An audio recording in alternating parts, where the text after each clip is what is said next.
They have taken you from the Imperial City's prison, first by carriage, and now by boat, to the east, to Morrowind. Fear not, for I am watchful. You have been chosen. My gods are strong and true, but even the might of the blades cannot stand against the power that rises to destroy us. Take my amulet, give it to Joffrey, find the last of my blood, and close shut the marble jaws of oblivion. I have failed. We are divided. In the end, I could not unite us. Our ancient enemy has returned to reclaim the lands that we took from them thousands of years ago. And this time, the people will have to protect themselves. They must find something, anything, to hold on to, and then give their lives in service to it. The Empire depends on it.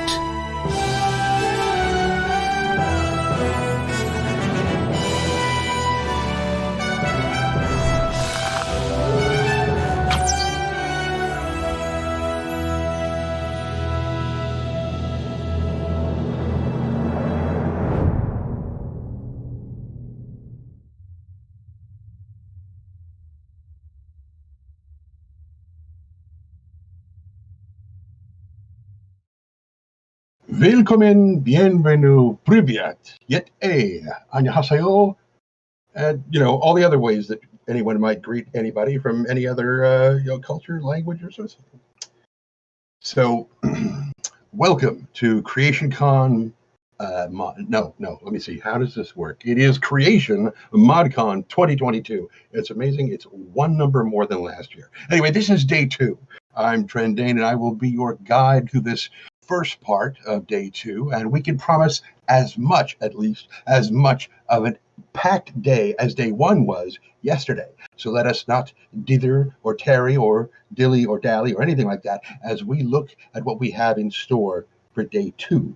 Now, as we begin the second day with the Beyond Skyrim Showcase, this time we're going to focus on the Iliac Bay and Cyrodiil and seeing what advances are taking place in these two exciting provinces. And then by the way, all these times I'm about to list are UTC, so if you live in other time zones, please feel free to do your calculations.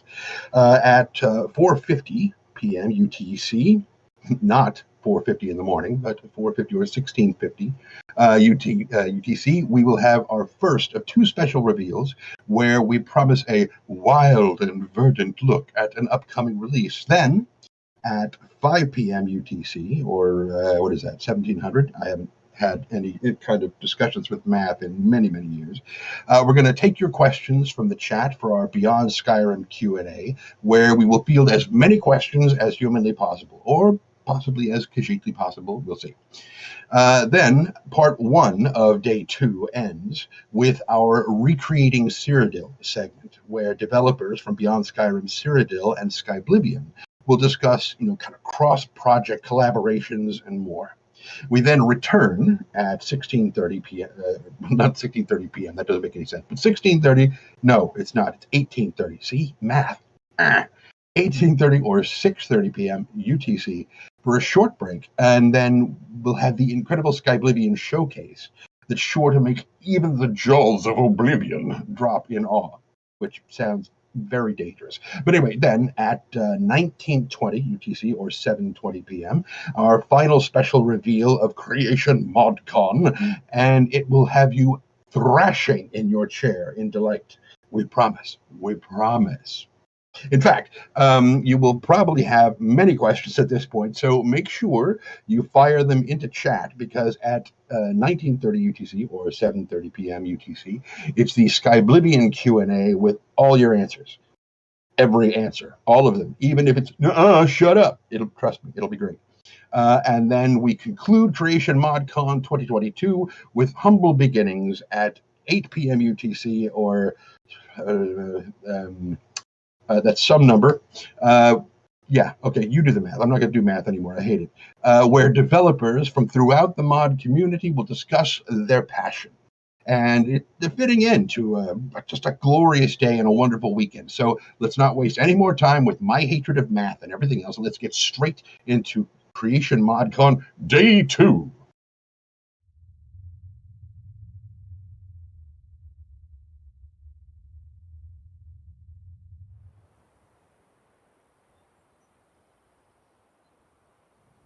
Hello. We have some pretty cool stuff to show today, so I hope you're all excited.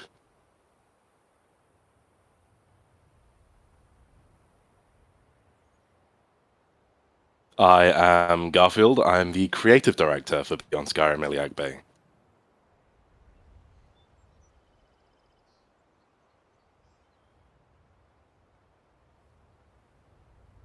Yes, these are the middle-class bits of clothing.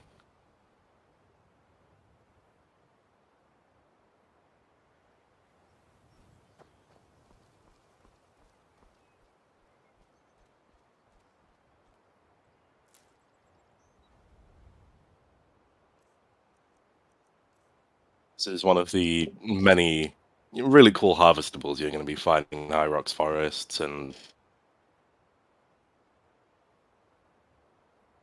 more than just forest.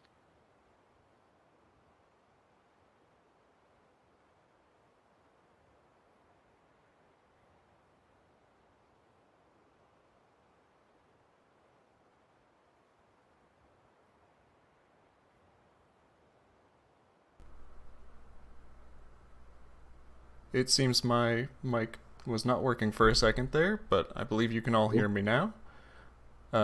Just to reiterate, I am Arcane Impact. I am the writing director for Beyond Skyrim Iliac Bay, and I am also here. Welcome. Sorry about that. Anyway, as we continue our look through High Rock, We are starting here in the Tolburn Woods in the Kingdom of Faron.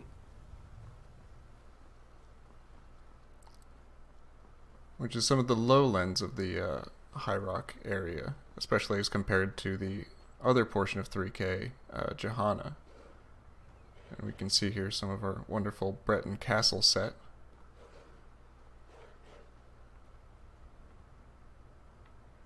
Yeah, you'll be finding castles like this dotting really the entirety of High Rock. Standing as a good testament to the ingenuity and construction of the Bretons.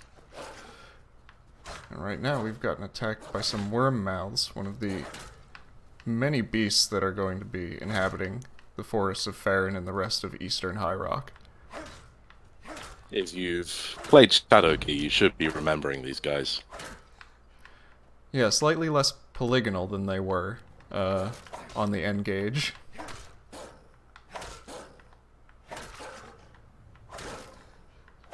Some of the more astute of you might have noticed that they currently sound like wolves.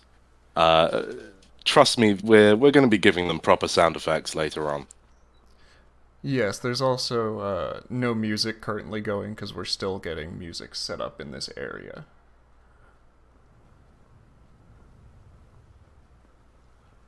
There's a lot to show, but there's very much a lot to still do. Oh, of course. I'm also going to go ahead and pick up this. We have another... winter. Yeah, we have a few more of the harvestables you find. There's winter chanterelle and there's holly bushes.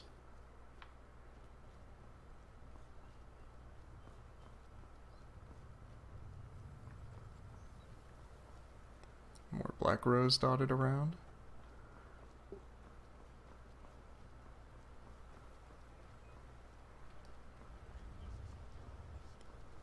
Oh.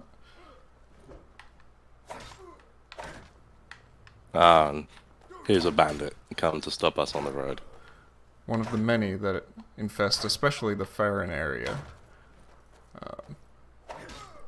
And with the orcish history of the area, quite a few of the orcs have turned to banditry due to just not being very well accepted amongst the local Faron people.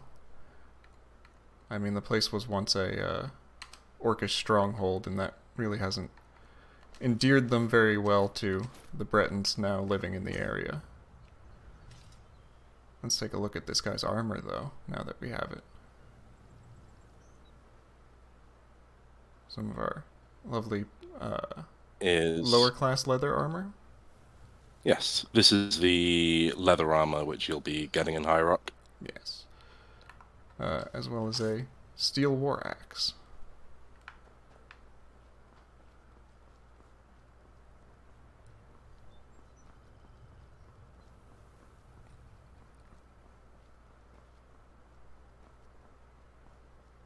We're just going to continue down the forest path for a bit here.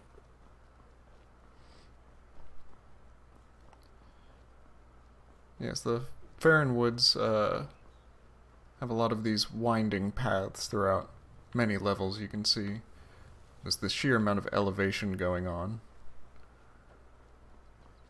I'm going to take this time to answer a couple of the questions that we've seen. Please do. Umbra has asked us if Wayrest is the largest settlement of High Rock, or is it Daggerfall? The answer is Daggerfall. Mm-hmm. Daggerfall is the biggest city in High Rock. Goat Unicorn asks if we'll be able to find Orsinium in Iliac Bay. Yes, Orsinium will be in Hammerfell. Yes, we will. And it will be 4th of Orsinium, so not one that we have seen before in any of the games. Polgado asks, will the events of Daggerfall be mentioned in the mod? Yes, they very much will. Absolutely. As well as the events of Shadowkey, we are referencing quite highly. And Redguard. There's been many games in the Iliac Bay area, and we're taking a lot of inspiration from many of them.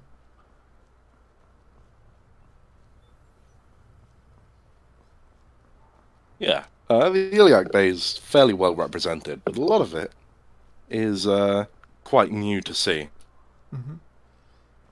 We've seen bits and pieces, but we're hoping with Beyond Skyrim to show you the full Monty, as it were.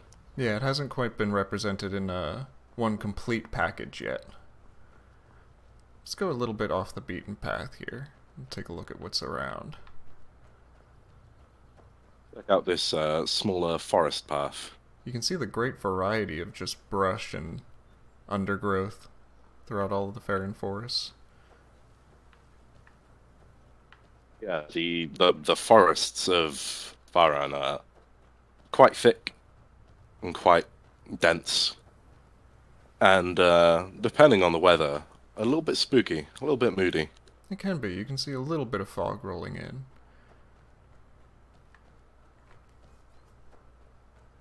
This is probably one of the rare, clear, sunny days you'll get in Farron.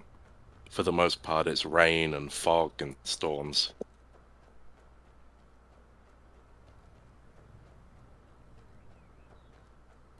And you can see we're approaching a standing stone now. We don't have a unique model for those, but we do plan to include equivalent effects to these standing stones in Iliac Bay. You can see here the Dunlane Tundra, which makes up a good section of Farron, and just up to the right you can see the Raven Fells, another section of southern Farron. And even further up to the left here are the beginnings of Johanna Kingdom, a much snowier area that sort of lords above the rest of Farron, which is reflected in their sort of political dealings as well. Johanna is a city of artists, sort of looking down on Farron as a sort of rough and tumble city of sailors and thieves. Yes. Farron is very much a kingdom with, 3 histories that sort of converge into a very austere and sorrowful city. Mm-hmm, mm-hmm.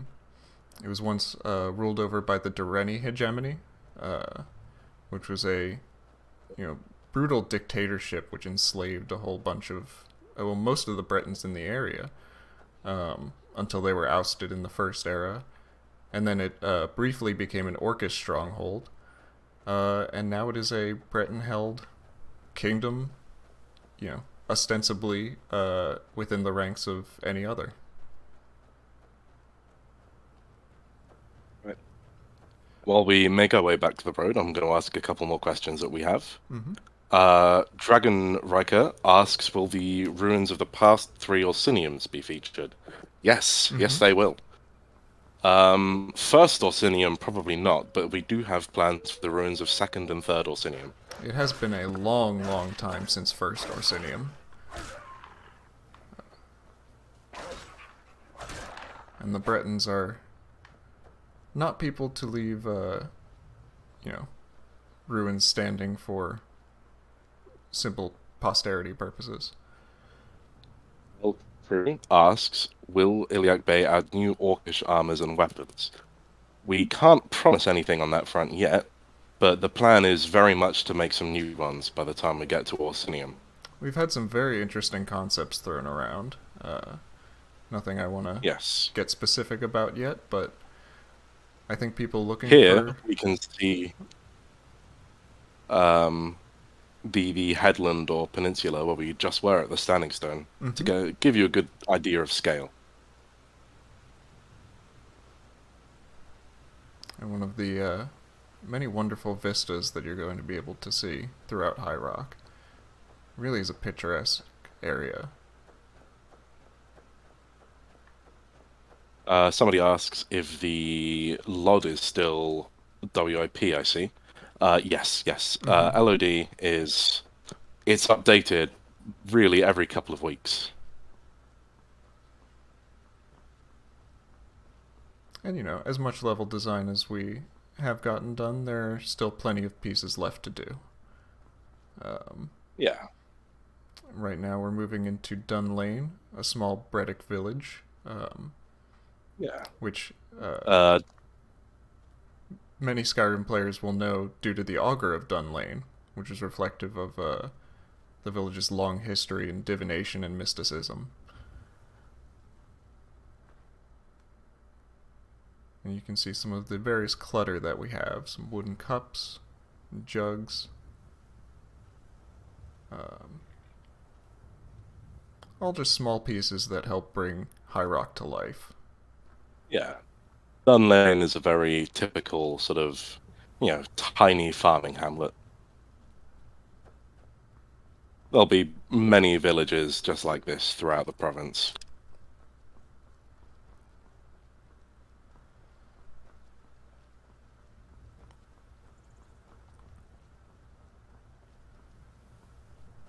Oh, you can see that fog really has started to roll in. Yeah, we're getting a little more... The weather has started to get worse. This is more typical of what you would see around most of the Farron region.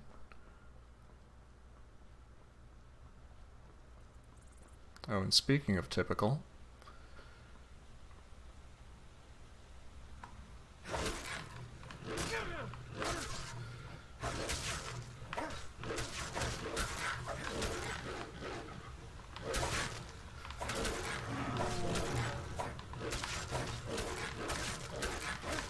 Here is a wereball. You'll be seeing quite a few of these. Yeah, they are a known nuisance to much of the people of High Rock. And by nuisance, I mean very deadly.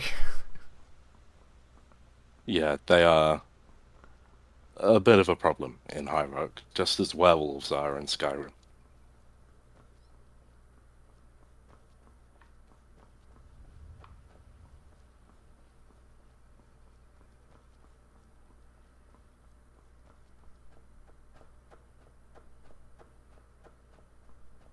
Right, we are slowly approaching the Ravenfells, which are notably craggier and a bit more forested than the open Dun Lane tundra. You can see the very apparent elevation going on. I mean, High Rock is named so for a good reason.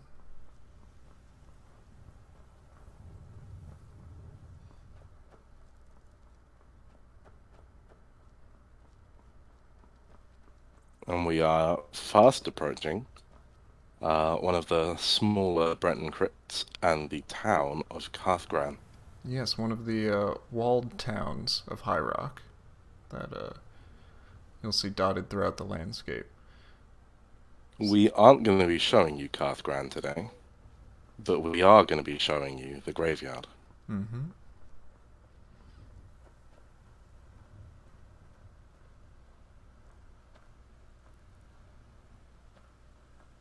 Burial rites are very important to the Bredic people, and it's something that we've put a lot of care and detail into. Let's go ahead and take a look inside.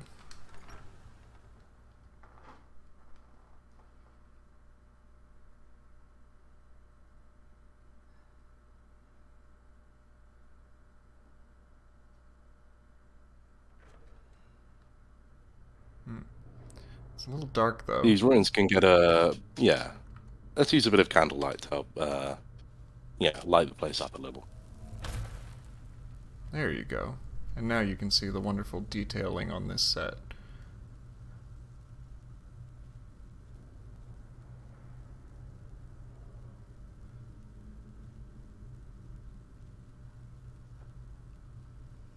Breton crypts just like this something you'll be delving into quite regularly. Just like the Nordic ruins in Skyrim, or the Iliad ruins in Cyrodiil. And they're not without their share of dangers, including these wights, which have been risen from the Bredic graves. Well, much against their normal burial rites, as Bretons really don't like their corpses being meddled with. No.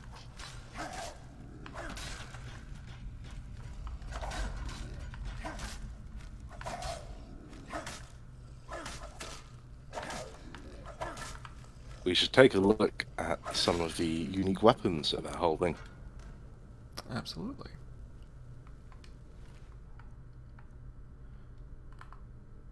You can see some of this ancient Bredic styling on this war axe. And I believe there's a sword as well. There it is. Reminiscent of the, very rich style that you would see in modern Bretons, but definitely a bit more archaic. Take a look at some other parts of this absolutely lovely set. These crypts are a good sort of window into the ancient High Rock.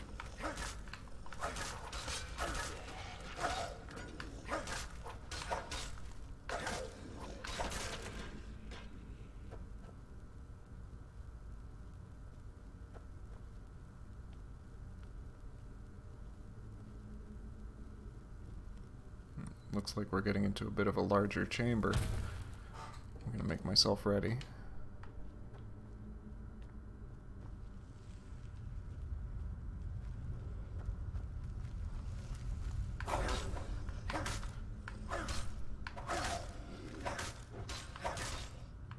And these wights are not without their champions, as you can see from this White King. Yes, these crypts were really to hold people of any level of importance in High Rock, including the ancient kings. Yes, the Dureni originally mandated all Bretons to be cremated, and once they lost power, most Bretons went back to their Nedic traditions of, protecting their dead against necromancy and burying every one of them. Oh, and this king has a very nice greatsword on him. Let's go ahead and take that. That he does. Very nice.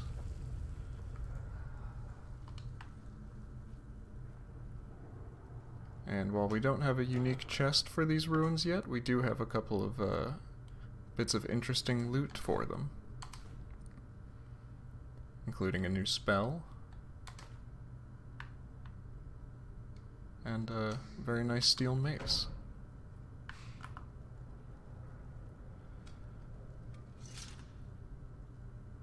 And I think we're about done here. Wouldn't you Yeah. say? I'd say so. Let's take one last little look at the grandiose halls of the Breton Crypts. We've had a lot done in the past little bit, in the past year, Iliac Bay, but we've still got a lot more to do. And if you're interested in joining us, Iliac Bay is looking for new writers, 3D artists, level designers, and implementers. We have worked on a lot, and we've shown a lot. Oh yeah. But we know you've all tuned in to see some cool stuff, and we have one last little thing to show you. Oh yes we do. Stay tuned.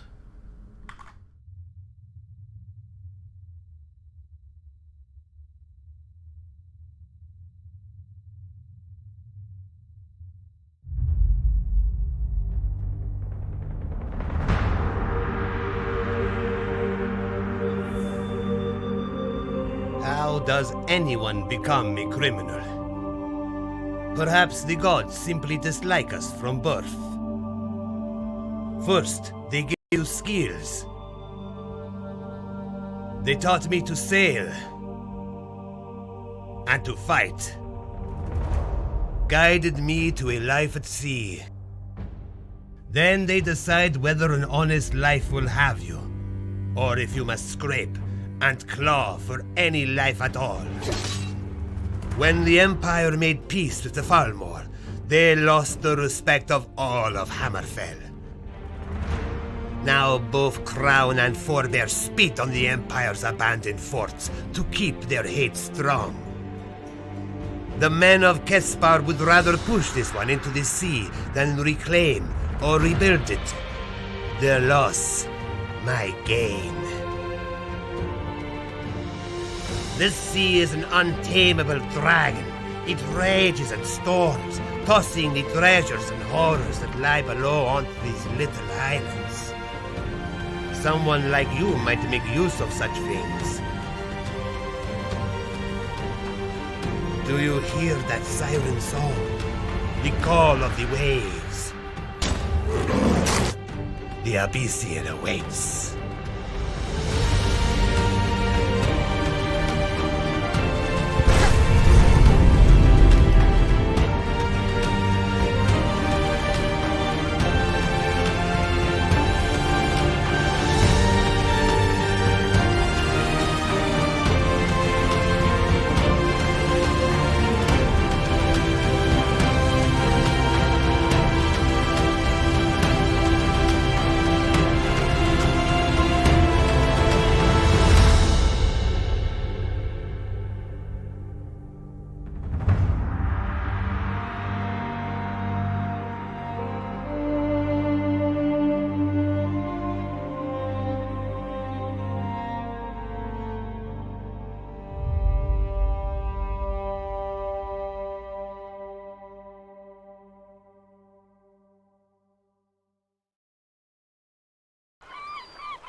All right, everybody. I hope that that was thrilling for all of you, as it was for me. So now we've talked to the folks from Iliac Bay, and we're moving on to talking to the people from not Skyrim, no, Beyond Skyrim. It is well beyond Skyrim, a little bit beyond, kind of just south. Cyrodiil. How are you Cyrodiilic folks doing today? Hiya. Doing good. Okay, good. So today we're jumping straight into it. This is a little bit more of a focused showcase than some of the other ones. It's just a little thing because we've been showing off a lot of stuff in Cyrodiil already. We're going to do a little quest in Nibony, and we're going to explore this little town of Mothlight. Just a very focused little video. I'm Ria. I'm the narrative director, one of the narrative directors on Cyrodiil, and I've got Bellatrix and Mr. JD Chi. Do you want to introduce yourselves? Yes, hi, I am Bellatrix, so I'm one of the co-leads for Beyond Skyrim Cyrodiil, and I also work in Dungeons and Interiors. Hi, I'm Mr. JDT, and I am the exterior lead for Beyond Skyrim Cyrodiil. Cool. So we're jumping straight into this.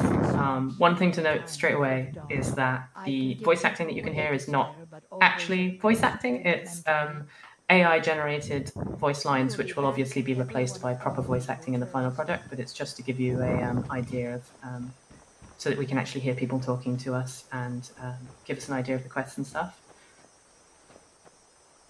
But we've arrived in Mothlight, which is a small town halfway between Bravil and Leowyn. You might have seen it on the map at the start. And it's one of the towns that we really wanted to kind of showcase a bit of the Nibonese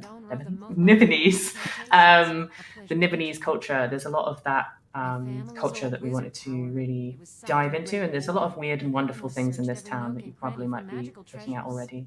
Mothlight burned. Most of us were killed or were taken away. Yeah, we added Mothlight because in lore, like the Nibonese mentioned as this kind of highway basically through Cyrodiil with tons of like towns and villages and stuff. So we've really tried to build upon that piece of lore, because in Oblivion there was like Water's Edge and that was about it. So we've added a few small towns, like Mothlight's one of them. We have a few other ones like the Cadlu Chapel. That was just a single church in Oblivion, is now its own small town, which if you watched our Bravil stream, we visited there. So we've really kind of, wanted to bring Niboney more to life and make it this rather interesting place. So it's not just this empty wilderness. There's a lot of people to meet and see and talk to and quest with and, have a bit of fun. Yeah, especially because we've got so many settlements in Colovia. We wanted to make sure that there was just as many in Niboney. And yeah, this one is you can see we've tried to kind of really drill down into what like the quintessentially Nibonese culture and explore that a little bit. You can see they've got face paintings on some of them. That woman that we just spoke to indoors was a battle mage as well, or a retired noble mage, I believe, of some kind. And yeah, and these people are Nibonese through and through. A newcomer. Well met. They've got different clothing.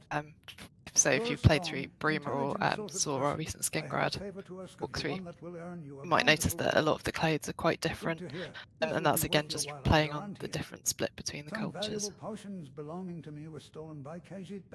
We're jumping straight into a quest here as well. We're going to do one quest over the course of this showcase, just to showcase the little town. And this one involves this man, Ganius Piranhas, who the villagers in this town believe is a powerful saint, a living saint, though some other people might have some other conflicting ideas about that. And he's asking us to do a favor to retrieve some potions from the Renregia Kryn, which are in the area, which you might know from elsewhere, are kind of a Khajiit faction that bleed into Cyrodiil. One of the advantages of working really closely with elsewhere is obviously that we can kind of collaborate on this kind of stuff, which is really nice. If I were you, I'd check at one of their camps south of here.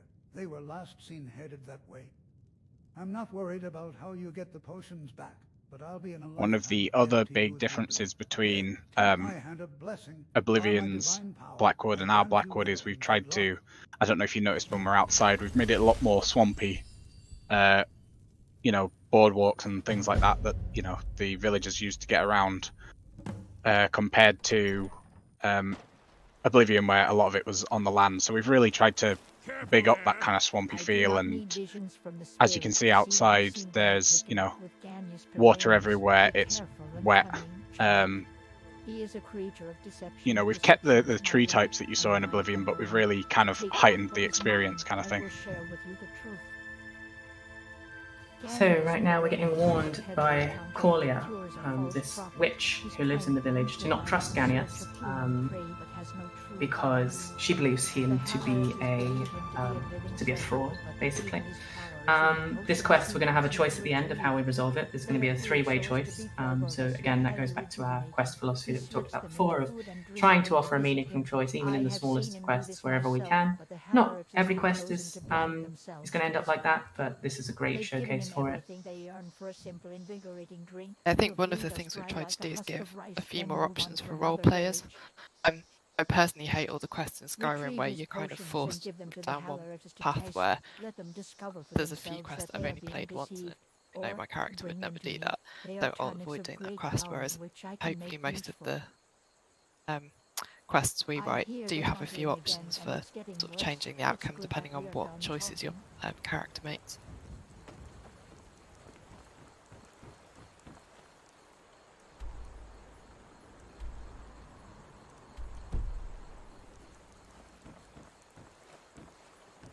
We can see a good little look at where we're just about where we are on the edge of the Niben. This is a shrine as well, tended by this this moth priest, which we've got here. I once spent a year doing nothing but studying the patterns on their wings. That's another aspect of like the Nibelese culture we really wanted to bring in, isn't it? The kind of spiritual side of it. So different towns and different peoples will have kind of, although many of them believe in the Eight, they'll also believe in various like water spirits and various other kind of gods and spirits and things. They're a lot more spiritual people than, say, the Colovians are.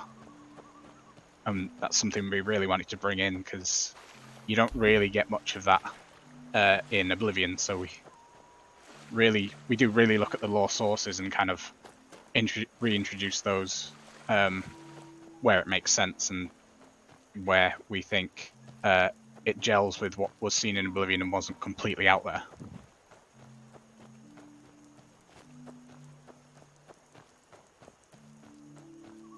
So we're on our way to the Renregicrin camp now to retrieve these potions for this supposed living saint. The friendly witch of the village has warned us that these potions are the source of this supposed saint's power, and so she wants us to expose him as a fraud. And first of all, we have to retrieve the potions, and then we can decide what we want to do with them, whether we want to give them back to him, back to her, or expose him as a fraud to the family that have taken him in. So I'm not an expert, but he did seem a little bit sketchy.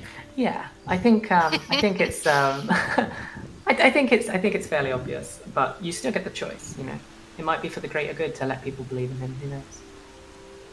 That's very deep. That's deeper than my playthroughs ever go. Got a really nice shot here of the jungle. Jungle Cyrodiil.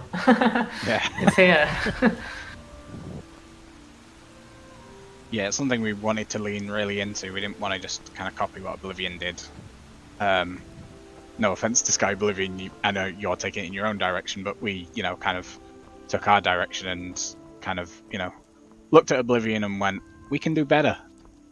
We can bring it in line with what was mentioned before. We didn't want to go crazy, so it felt like a completely different place, but it now feels, like its own kind of distinct biome compared to Oblivion, where it was a lot of hills, trees, and grass.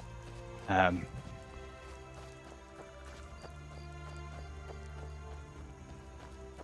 is one of the nice things about Beyond Skyrim as well. So we can do a lot more blending of biomes. So obviously this will lead into Black Marsh, so it's definitely getting a bit more sort of marshy and swampy, because you don't suddenly transition to Orgonia and it's kind of like, oh, it's a swamp now. That's one thing that I think the Bethesda games can't really do, because it's just a province in isolation, but all our border regions do sort of have a bit of cultural blending between Cyrodiil and whichever border that they're alongside. So hopefully you saw that in the Skingrad trailer as well, but obviously this is a lot more swampy because it's near Arcania. This one deserves his praise, if anything, for such a skillful death. Isn't it? This one would be amused, but the pleasure of drinking away again his power pleases him better.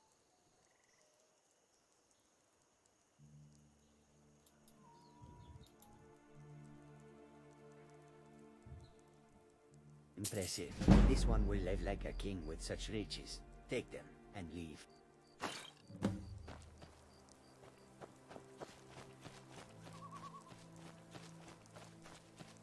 Such riches. 68 gold. Yeah, leveled gold. Seems very happy though. Yeah, he's happy with it.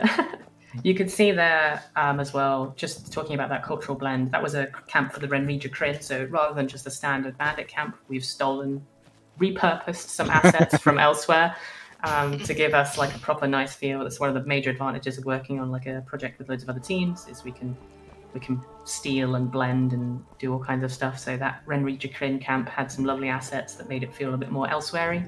It's courtesy of Elsewhere, not us. But hopefully whenever you're playing any of the projects, even if you're not playing them together, you will still feel like it's part of a larger world. Though why you wouldn't want to have everything installed at the same time, I don't know. So we couldn't persuade the Khajiit, but we managed to bribe him into giving us the potions back, and now we're heading back to town and we're going to make our decision about what we're going to do with them. Just having another quick look at the map as well to show you roughly where we are between Bravil and Leowin, right on the banks of the Niven. So this whole area is very, very big and vast, as you can see. So hopefully people will have a lot of fun exploring these jungles, because they are chock full of settlements, quests, and dungeons and all kinds of wonderful things to find. And the atmosphere, the atmosphere on them is just incredible. It's really, really good. And that's thanks to JGT and his landscaping team. So yeah, I'm really I'm really proud of the landscapers we've got, because they've really kind of turned. Back when I joined Beyond Skyrim, this area, we tried doing it with the region generation, and it really just didn't work. But like doing it by hand has created this really wonderful jungle feel, which really taps into what Nibene should be, basically. I love the sound effects as well. Yeah. You hear them in the background, the water, the birds and stuff. It's amazing. Every time I go around as well. Yeah. Every time I go around Cyrodiil, I end up with a massive smile on my face, just because even if I'm not doing a quest or something to try that out, it's the amount of work we've put in and kind of how it looks just brings a smile to my face. I'm super proud of what everyone on the team's done, really. We've got a ruined mage tower there that was mentioned earlier in the showcase, and we've also got the ferry, which is really, really cool. So we've got a lot more fast travel options other than just the carriages, which you might have seen in one of our previous videos. We've got the ferries, which work as well, and that's a big part of Nibenese culture that we really another thing that we wanted to include. They work just like carriages, except they take you to various coastal places along the Niven, which is very cool. And there is actually a quest involving a very specific quest involving the ferrymen, which is really cool, which we're not looking at today, but yeah. Guess we have some hard choices to make now. Who do we give the potions to? Exactly. So we're back in town, and we can either give them to the witch, or we can give them to, and she'll use them for her own ends. We can give them back to the man who asked for them, and everything will go back as it was. Or we can give them to the people in this town who are helping the saint and expose him. I think we're going to expose him. I think that's what we're going to do, but we have to wait until daytime to speak to them.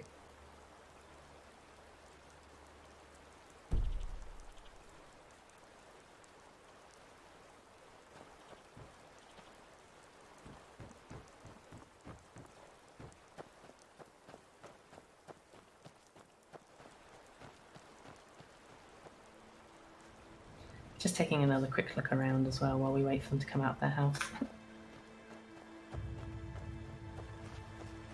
So these orange trees are actually a bit of a placeholder, because Mothlight is called Mothlight because it actually kind of farms moths for their silk.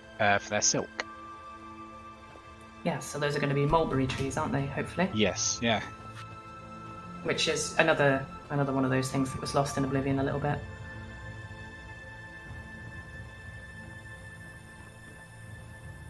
These people seem very lazy and not want to get up today. Yes, so I think we're going to have to break in. Well, it is a Sunday. It's Morndast, actually. Sunday for us. Well, The quest was working perfectly up until this point, so, something had to go wrong. So. It wouldn't be one of our streams if it did. You're not If everything goes right, it's not fun.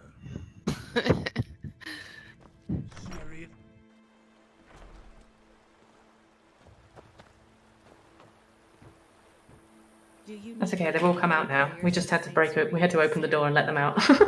They lost their own keys. So we're going to speak to the mother of the family and we're going to expose them, I think. Oh, the door's going to push you away.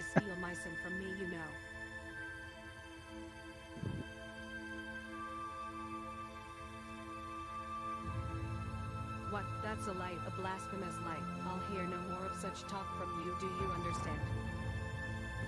Lady Emily acts like she owns the town, but her family doesn't rule anything anymore. All she has is her house in Daedra. Swamp monsters, half man, half crab, half kraken, billies. They breathe the lightning and eat human flesh. Lady Emily insists on using the mage's name for them. Sounded something like drakes or dregs. Whatever you call them, keep your eyes peeled and your legs ready to run. You expect me to believe that Genius has been fooling us this whole It's a little time? hint for some of the monsters that we're hoping to have later in the future.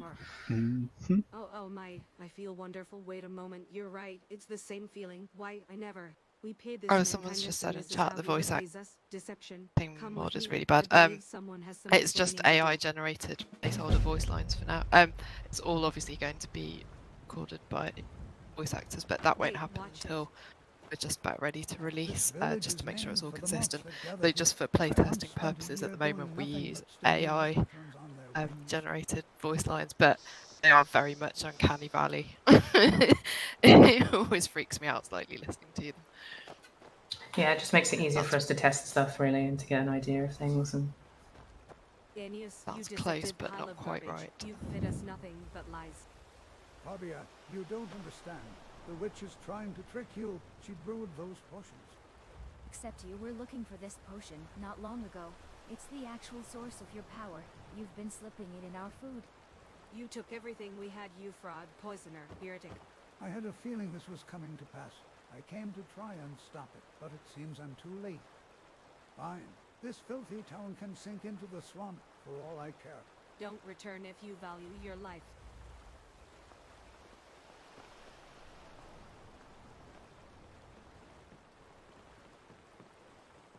a bit funny that they all just walk away like that, but we'll do something about that. But yeah, that's it. I hope you've really enjoyed just this kind of very small little showcase of Nibene and one of the quests we've got. We've got hundreds and hundreds of quests in this mod, so this is just a very, very, very small slice of the pie, as it were. But we wanted to just show you something that was we thought would be a nice little representation of some of the stuff we've done this year.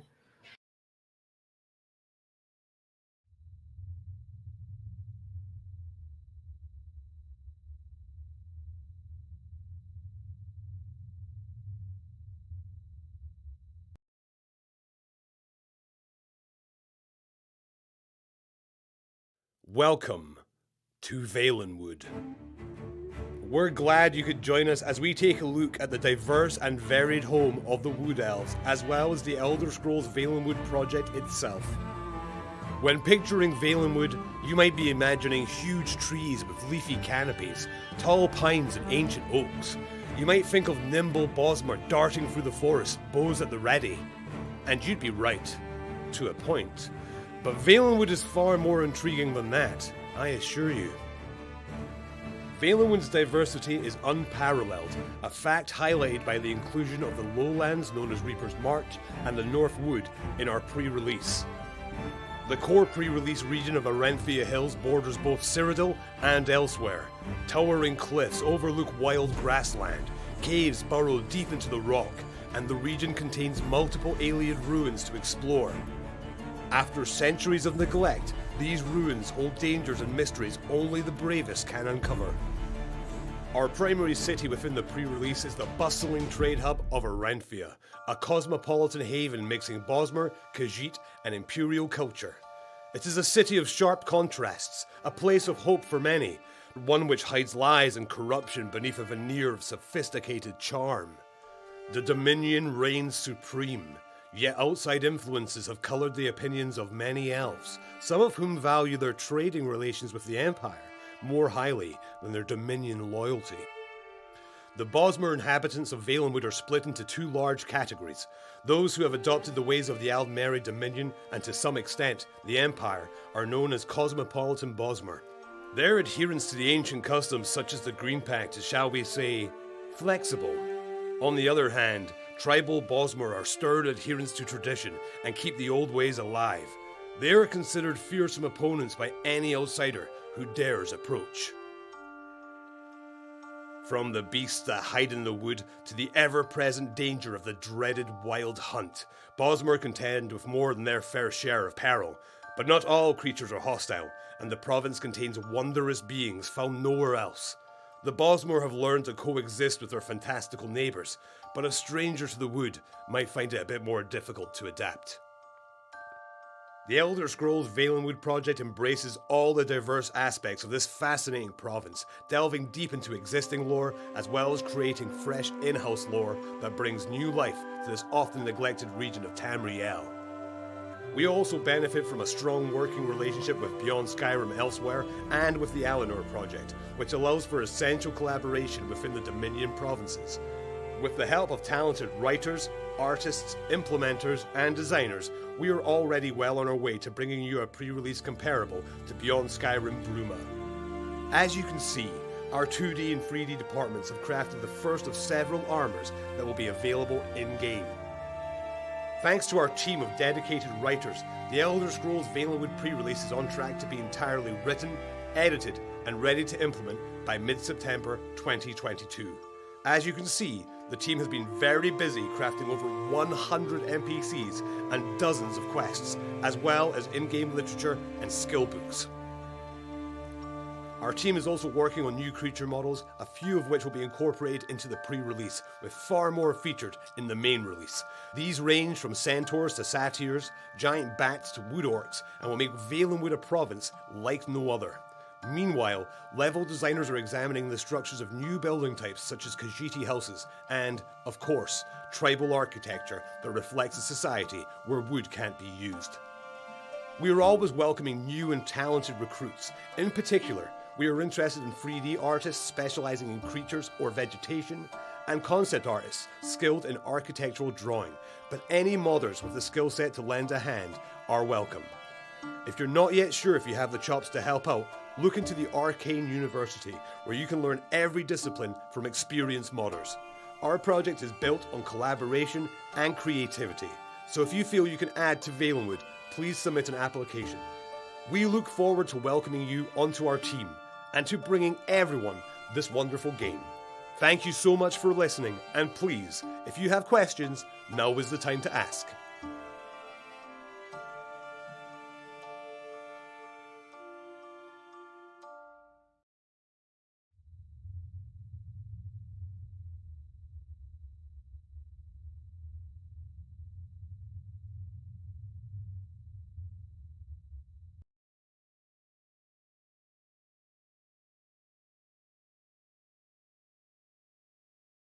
Actually, when we were getting ready to do that reveal at the very beginning, I was probably talking to nobody because I kind of screwed up my transition. I was like, wait a minute, they're already... and now I'm hearing myself because I've got the stream running.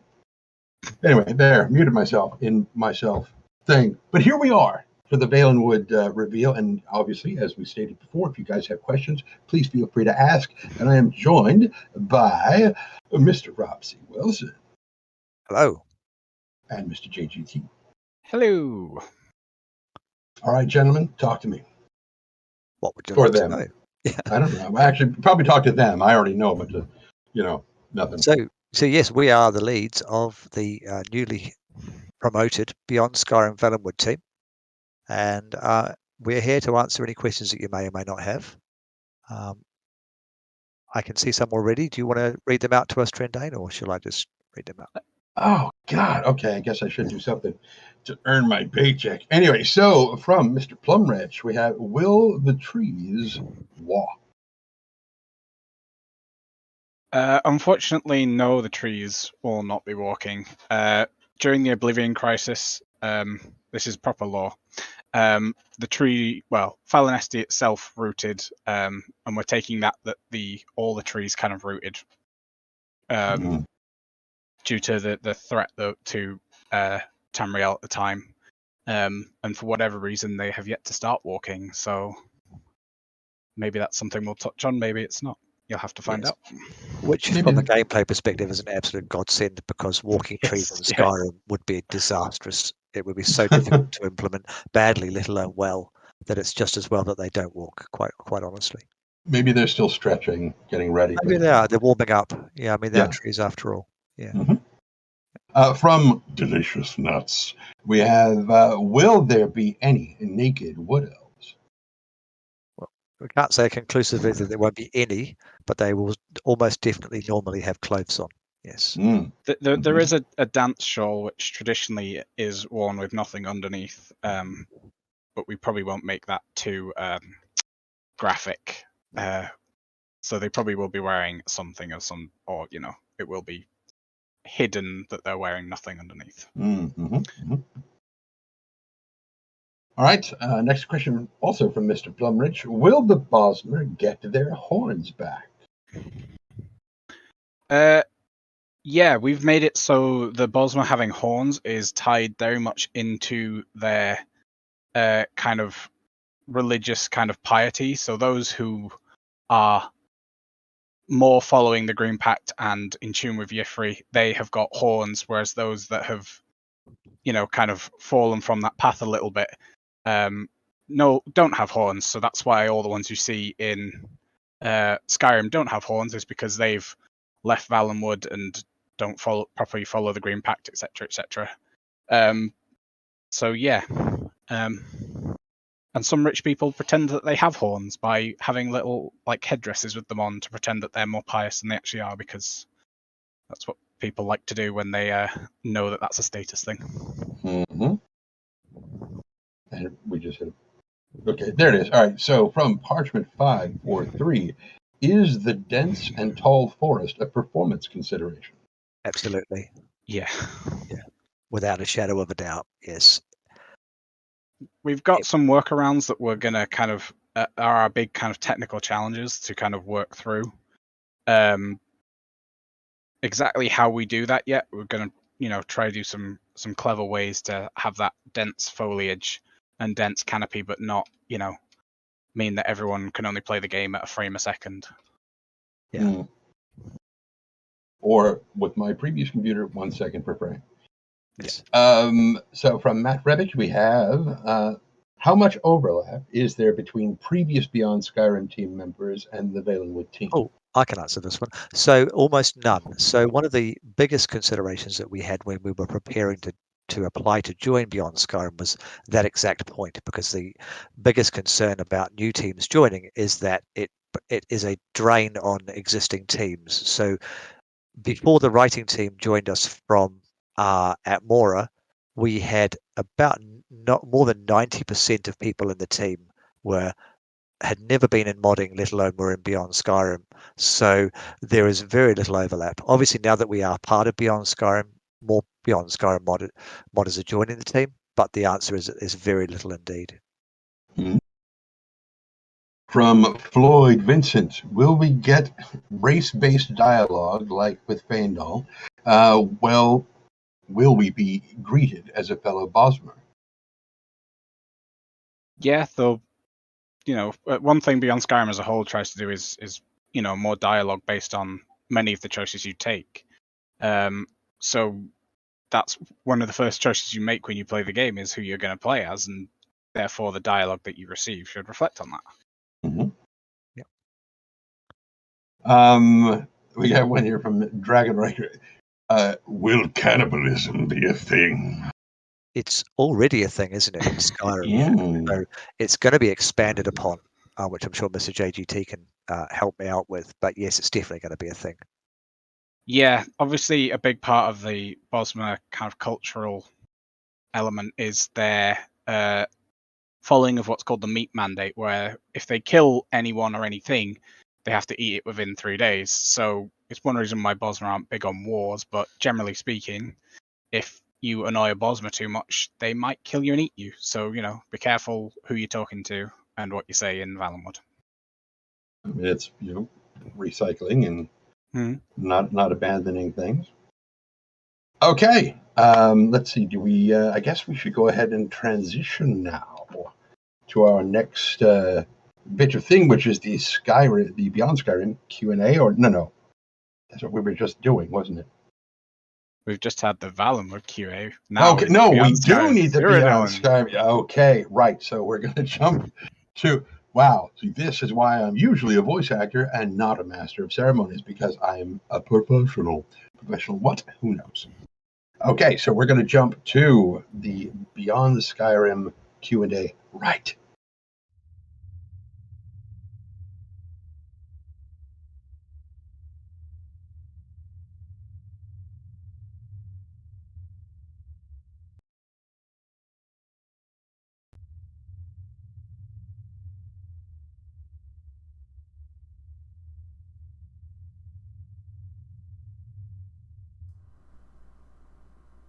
And lo and behold, here we are. Isn't that cool?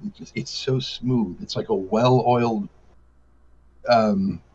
deep-fried green tomato or something, which probably involves a lot of whatever. It doesn't matter how much oil is involved. Dwemer construct. There you go. Okay, cool. Those are the ones that don't spray sparks all over everything and set your robes on fire, which I definitely appreciate. So we are here now to do the thing that I talked about a moment ago with the Iliac Bay and Cyrodiil Q&A from all the questions that we have gathered together for from you, chat. And still, if you have more questions, feel free to put them into the thing, and we will try to fill them in as we go. We have with us Bellatrix, we have Garfield, we have Mr. JGT, and we have Ria with us to answer your questions. And me, Arcane Impact. All right, let's start with an Iliac Bay question. Oh, yes. And Mr. Arcane Impact, I keep forgetting. It's like you've been muted for so much of the thing that Anyway, so we'll start with an Iliac Bay question from Niller1. Will there be more custom animations for Three Kingdoms with the new breakthrough? Yes, we've been looking at the new custom animations very excitedly for some particular creatures within Iliac Bay. Our current focus, at least for Three Kingdoms, is on getting dragonlings working. No promises, but that's what we're focusing on currently. Cool. Gonna go with the next. We have a lot more questions for Iliac Bay, so I will kind of filter in some of the Cyrodiil questions. But first, another one for Iliac Bay from Umbra: is Wayrest the largest settlement of High Rock, or is it Daggerfall? Daggerfall. Yeah, 100%. Daggerfall is. Wayrest and Daggerfall are very much rival cities, but Daggerfall takes the cake for the biggest city, not just in High Rock, but for the whole Iliac Bay region. All right, one for the Cyrodiil team. Unfortunately, the name is Russian, and I don't read Cyrillic, so I don't know how to pronounce this. But the question is, Cyrodiil will be centered around the power struggle regarding the heir to the Emperor. What if the player hasn't killed the Emperor during the Skyrim storyline? Yeah, so this is something that we went over a lot. This is something that, since we came up with the idea for this storyline, we've had to wrestle with. But essentially, the Emperor will die, whether by your hand or someone else's. Essentially, at the start of the questline, the Emperor will die and create a power vacuum. If you haven't already killed him yourself, then someone else will kill him. This will mean that you can no longer do the Dark Brotherhood questline, but there will be a warning in the game when that is about to happen, to let you know that you're about to lock off some vanilla content to yourself. That's the best compromise, basically, that we could do. But it should work. We're taking a lot of effort to make sure it works in terms of what's the word I'm looking for? Consistency, and depending on whether you've started the questline or not, and all this kind of thing, it should feed into the main questline of Cyrodiil in a way that makes sense. There won't be any plot holes. We've worked very hard to make sure of that. Nice. Nice. From Goat Unicorn for Iliac Bay, will we be able to find Orsinium in Beyond Skyrim, Iliac Bay? Yes, I believe. Yes. I believe we touched upon this during the walkabout, that we will be including 4th Orsinium in Iliac Bay, as well as ruins of at least 2nd and 3rd Orsinium. 1st Orsinium, it's been a very long time since then, and it's very likely that that area has been kind of built over. Right. Yeah. You did 4th Orsinium. 4th Orsinium, you will find it nestled in the mountains between Hammerfell and Skyrim. It's in the Dragon Tales, correct?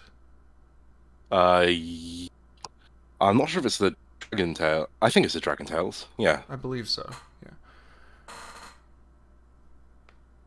Alrighty. From Folgado, will the events that happened in Daggerfall be mentioned in the mod? Absolutely. Well, I mean, it had a huge effect on the, surrounding area of the Iliac Bay. I don't know if we're going to specifically mention the, it's kind of weird with the Dragon Break as to what actually happened and didn't happen within the climax of Daggerfall, but you'll see the effects of some of that. Yeah.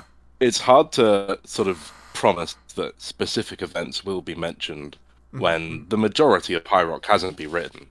It's down to a writer if they want an NPC to sort of mention Yegarthan or any of that stuff. But the warp in the West has had a very profound effect on the political landscape of High Rock. From Frying Pan, and I just lost my place. There it is. How much of the main quest has been thought of? Is the writing finished? For Iliac Bay, we are still relatively early in the writing process. The main quest we're kind of poking at ideas for, but we actually don't have a set structure for it yet. And if you are a writer who's interested in helping us out, please apply. There are plans for the main quest, although yes, writing, obviously we're focused on writing Three Kingdoms. We want to get Three Kingdoms out, and we want to have you all playing it, having fun, before we really start to dive into the full Iliac Bay release. It makes sense to sort of, take it bit by bit, I was thinking a main quest for Three Kingdoms. That was my assumption. Sorry. In terms of the full High Rock main quest, no, we have ideas. We've got plans for it, but we are focusing on writing Three Kingdoms very much. Yes, we still have some settlements to populate first. I also want to throw this question to the Cyrodiil team regarding writing being finished or not. Sorry, could you answer the entire question? No. Yes, absolutely. How much of the main quest has been thought of? Is the writing actually finished yet? Because you kind of touched on it during the right. So the main quest is one of the last things that we're going to do, because first we have to populate the world. So the main quest, we've done a lot of planning on it for the last year, actually, and we have the building blocks ready to go. I did a lot of that narrative design work, and it was really fun. And I think the structure that we have for the Seat of Sundered Kings, which is our main quest line, is really, really, really exciting, with lots of choice, lots of player choice, lots of devious backstabbing, loads of great political intrigue, and it's going to be really fun. The writing will not start on the main quest, though, until our writers have finished other parts of the world space, which are our priority at the moment. They can't do the main quest until they've finished their tea. Yeah, pretty much. They can't do that. They have to eat their veggies first. Yeah. Right. I mean, we saw how long it took to get them out of bed to finish that quest. So yeah, that makes perfect sense. So for the next question is from Niller, and I did see this one towards the beginning of the thing that we're talking about. From Niller 1, will there be unique Breton magic? Mainly for the There'll be new spells for Iliac Bay. Well, I mean, in terms of unique Breton magic, shadow magic is a major part of High Rock, and we will be touching on it quite a bit. We can't promise. We can promise things, but we don't want to spoil it just yet. Yeah, we want to let you guys wait and see just how we're going to work it in. Will there be different fish in Orsinium than the ones in Skyrim? We're going to be making unique fish for Iliac Bay. Unique fish for Orsinium, that's the kind of thing that we aren't really thinking about yet, because we are very much focused on Three Kingdoms, and sort of plans for exact, like, harvestable critters are... Yeah, they're not set in stone for anywhere outside of Three Kingdoms. And fishing especially. It can change in Three Kingdoms still, you know? Yeah, and fishing especially is something that we've been discussing how much we are supporting that. Yeah, well, it's hard to add new fish to the Creation Club, like manual fishing, but we can always add river fish that you swim and grab the old-fashioned way. Yeah, yeah. Mm-hmm. You could have laughter fish instead of exact fish those will be. Yeah. What exact fish those are going to be for Orsinium, that is something that we'll let you know when we get there, basically. From Dragon Raker, which I saw this one very early on, could you open the world map? Which you can. No, not anymore. Yeah, when I saw this I can do it right now, but you won't be able to see. Yeah, that's true. From where was it? Right, I read the fish one. From Bebop Bengal, has the OST been implemented for Farron yet?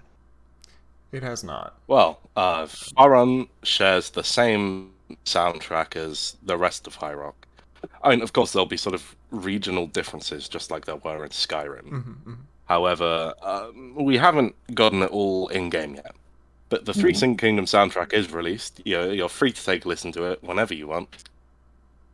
It's on That's YouTube. available on YouTube? Yeah. Thank you. It's a lovely composition. On YouTube. On the Beyond Skyrim. Sorry, I should have said that. Well, that's okay. We got there eventually. For the Cyrodiil folks, this one is from the Corinthian, which I love your work in Sandman, by the way. Absolutely fantastic.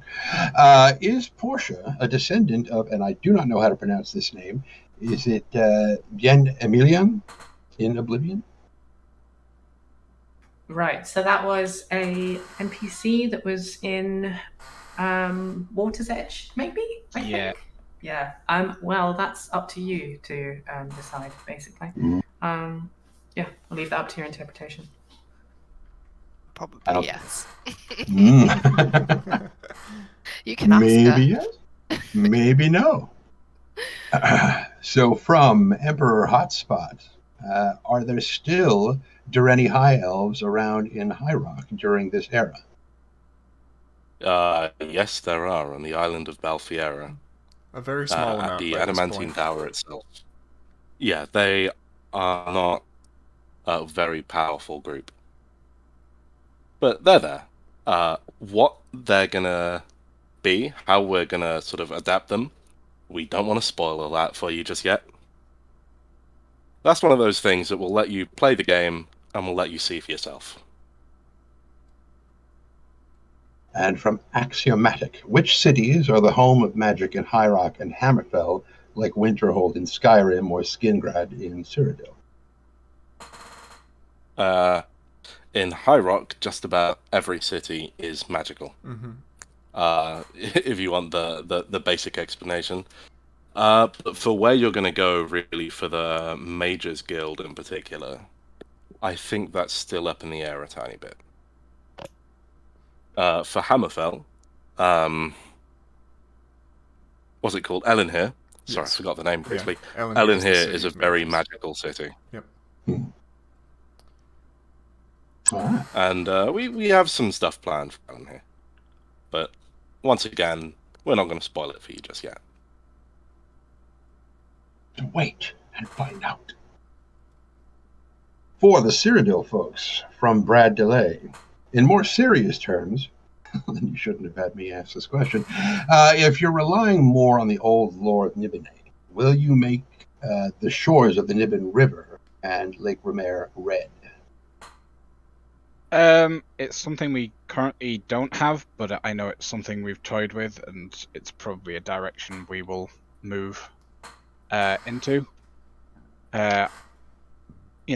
We do like to keep that lore accuracy, so we probably will do that in time. We'll just want to find something that looks good, that doesn't look too bright or anything, or too silly.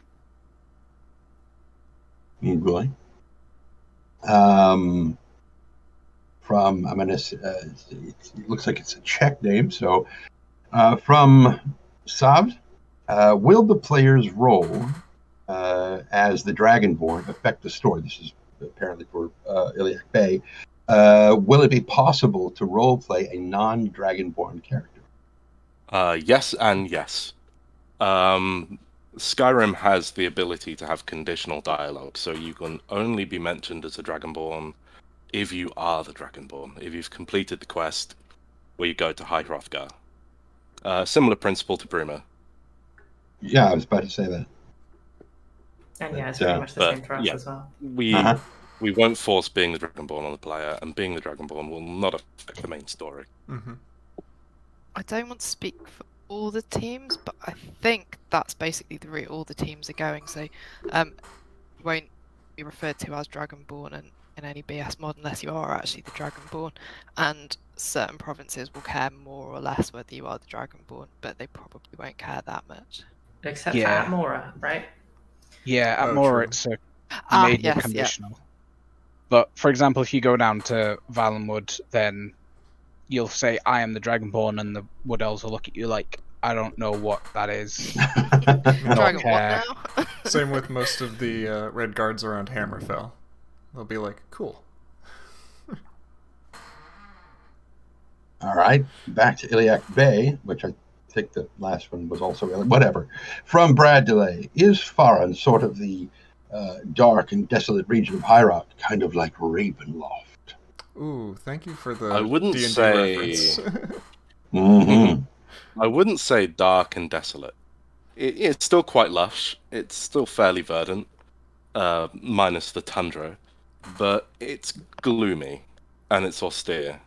In terms and of... there is crime. There is, sort of a ramshackle, busy and seedy port town vibe. Yeah, in terms of D&D references, I feel like Farron is a bit more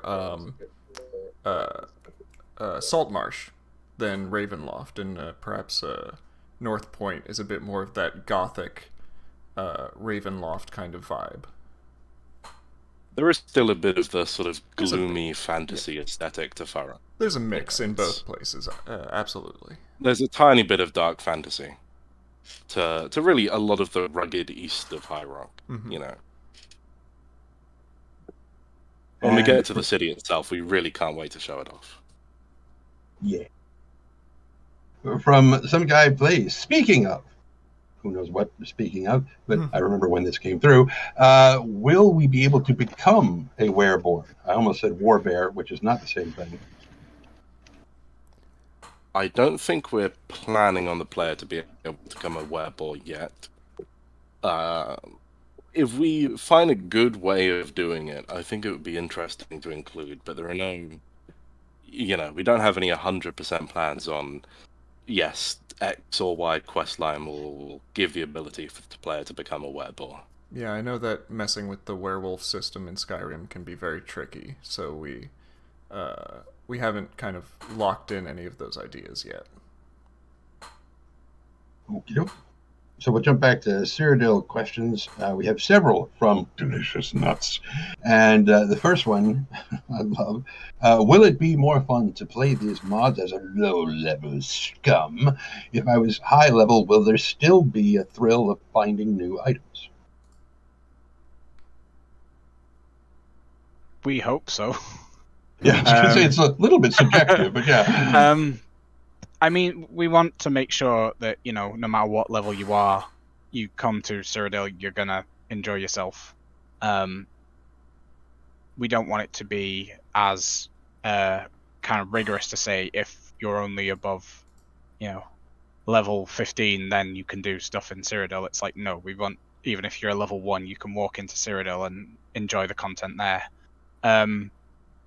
We do plan on having stuff that caters to the more higher end player base, because obviously some people will have saves from years ago that they're very fond of and want to take to Cyrodiil, and don't want to just start again just for the sake of, you know, doing Cyrodiil, and want to take their Dragonborn down there, and will be a high level because of that. And we want to also cater for them so they don't feel left out either. So, you know, hopefully no matter what level, and, you know, it's something we still have to implement, is, you know, you should have fun, and it shouldn't be a confusing or boring experience.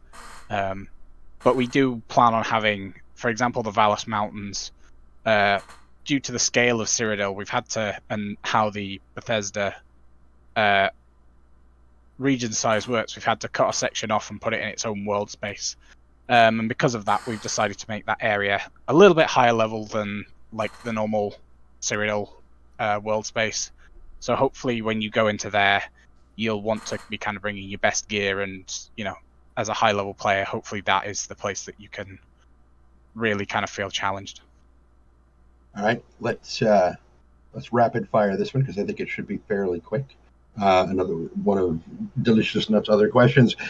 Can followers from Skyrim follow me into the Beyond Skyrim projects? I want to take Lydia with me. Yes, but they might not have a lot to say. All right, and go ahead. Although I was wandering around Cyrodiil with a follower the other day, and they do say more than I was expecting. But yeah, unfortunately, we can't go back and add extra lines to sort of vanilla Skyrim followers, so they might be a bit quiet in Iliad dungeons like that. But yeah, they can definitely go with you. Whether you actually want to pick up a region-specific follower on the way, just because they might be a bit chattier, I'm not sure. But yeah, you'll definitely be able to take them with. Cool. Back to the Iliac Bay guys from Callum Murray. Will the Iliac Bay content be geared toward higher levels or associated with lower level players, which is sort of kind of what we were talking about a minute ago? It'll be geared towards new players to be able to make a start in Iliac Bay, and of course it'll level the same as Skyrim. You'll be able to, if you wanted, have an alternate start in Iliac Bay, get a full Skyrim experience, level normally, and everything will scale with you. And there will be certain areas that will be geared towards more high level, I mean, similar to vanilla Skyrim. And if you jump into Iliac Bay with a level 50 character, expect it to keep up with you. All right, from David Kasparov. Is the town of Oldgate being included in Beyond Skyrim's version of High Rock? It was my favorite in Arena, and it even exists in ESO as a big gate between zones. Oldgate will be there. What exactly it will be, we haven't fully thought it through yet, but the plan is for Oldgate to be there. It is not included in Three Kingdoms. No, it is nowhere near Three Kingdoms. That'll be a full release. Alrighty, for the Cyrodiil folks, will there be guild quests? Any new guilds, or is it only the guilds from Oblivion? There will be guild quests. There will be new guilds. Not every guild from Oblivion will be there either. So some have changed. Okay. Again, from the Corinthian, will we be able to craft, acquire, and temper/improve the white armors? Not currently planned, no. Okay. Oh, I want to lobby for that. I definitely want the right crown. That looks amazing. If we include any armors, it'll be a restored ancient Breton king's outfit, like the White King was wearing. A bit less worn down, a bit less battered by the millennia that they've been spending down there. Are the whites just Draugr without shouts? There's a bit more to the whites. There are a couple extra enemy variations that you might encounter, such as the sorcerers. There's a little bit extra to the whites that you'll see when you play the game. I mean, for the most part, though, they are sort of your equivalent of whites. Your equivalent of Draugr. They fill that same niche. You know, they're human-like enemies that drop the ancient Nord tier weapons and fill out your main dungeons. And for the Cyrodiil folks from Pyrus, how many more settlements does Beyond Skyrim Cyrodiil have compared to the Elder Scrolls 4 Oblivion? God, I don't know. Okay, cool. Great answer. That would At require least me to 12. know. I'm just counting them now. 14. There's definitely more. 15. We can 16. safely say that there's a lot more. That's all I know. I don't know how many there 16. 16, I've just counted. are. There are 16 more settlements of some. Well, that's towns and villages, not including farms, etc., etc. Oh, there you go. We tried not to go too crazy, but we have tried to flesh it out a bit. Yeah. It's really hard to not do mission creep, although it's something we bear in mind. But yeah, we've tried to sort of pad it out so that it's more like sort of backstories and literature you see, but without making too much work for everyone. It's the heartland of the Empire, at the end of the day. All right, for the Iliac Bay folks from XG417, who also in the parenthetical said that if this answer contains major spoilers, you can disregard the question. But the question is, what are your plans for the Durrani Tower? The plans contain a lot of spoilers and very few non-spoilers. I'll spoil one thing. There's a lot of spoilers. It's a very important location. Bastard. Well, no point in playing now, is there? Yeah, really. What the hell? From Guar, for the Cyrodiil folks, will some of the knightly orders make an appearance, like Knight of the Thorns, for example? Yes. Okay. Oh, sorry. Oh, sorry, was that I heard Cyrodiil? knightly orders and... Must be. Cyrodiil It's just Pavlovian for Garfield at this point. I think we touched on it a little bit in the Skingrad playthrough, didn't we? Yes, we did. We Yes. talked to someone from a knightly order. He was a bit down on his look. Yeah, self-plug. Go and watch that stream on Beyond Skyrim's YouTube channel. There you go. With added lag. No. The second one didn't have lag. So it's all good. We don't discuss the lag. Extra spicy lag. Yeah. And the Knights of the Thorn were mentioned specifically. They exist as well. I remember. For the Iliac Bay folks from Asha, I practiced this name in my head like 6 times before trying to read this. Nurzinski. There, I think I got that right. Will there be any special focus on adding Breton ingredients / recipes? I've always wanted to RP a Breton chef. That would be really cool. There will absolutely be new food to make for High Rock. And there's been some toying with the idea of more complex food recipes that give buffs to more than just a health increase. You know, finding truffles in the ground in the forest might be useful for some slightly better recipes. Nothing in depth. To Cyrodiil. From Mild Psychedelic, is Suncrator still a ruin in Cyrodiil? That's one of the 16. No, is the answer. No, is the answer, and we're not saying any more than that. Getting some conflicting messages there. Anyway, back to Iliac Bay from David Kasparov. How much inspiration comes from Arena / Daggerfall in the map? Will the town of Oldgate be... Well, we kind of covered that second part of the question. There's a fair bit of Daggerfall inspiration. Obviously, we can't include everything in Daggerfall. Because Daggerfall was massive, and our High Rock is not the size of real-life England. It's about a third of the size of Skyrim's map. So a lot has to be removed to keep good gameplay flow. But there is a lot of Daggerfall still there, because really, the game Daggerfall was a very strong foundation for the world building of Western High Rock and Northern Hammerfell especially. Cool. Let's see if we can rapid fire these, because we've got about a minute and a half left. I think, maybe. Will Iliac Bay use Dumat or style Dwemer ruins from Beyond Skyrim Morrowind?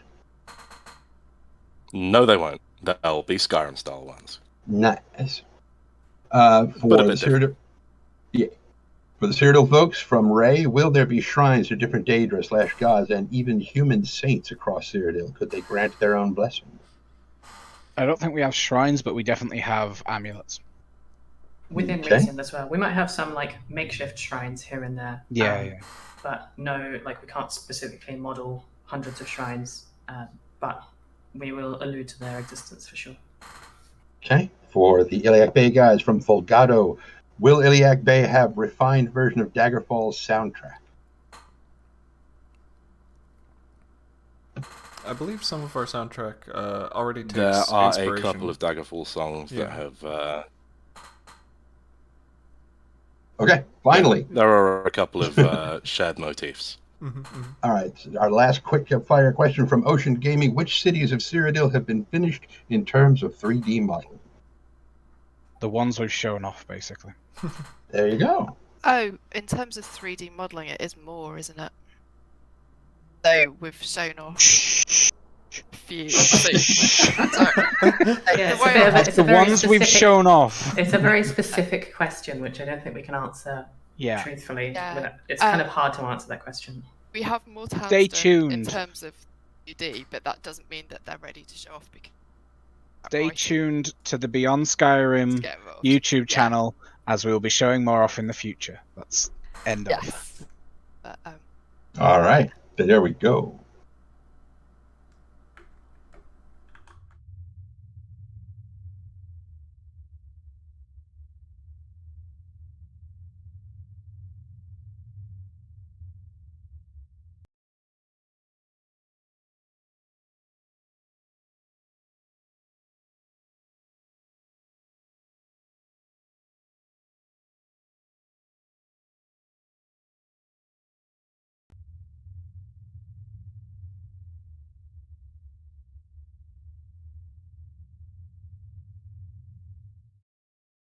Oh my God, guys, I'm so glad you found us here. It's like we were gone forever.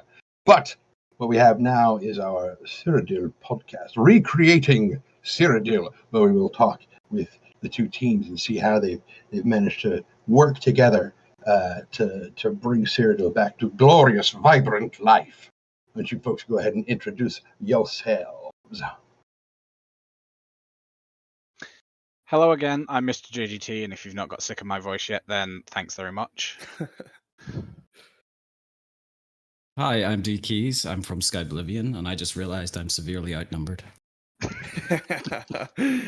Yeah, unfortunately, Rebel couldn't be with us today, but I am Deagler, and I am a editor and writer on Beyond Skyrim Cyrodiil.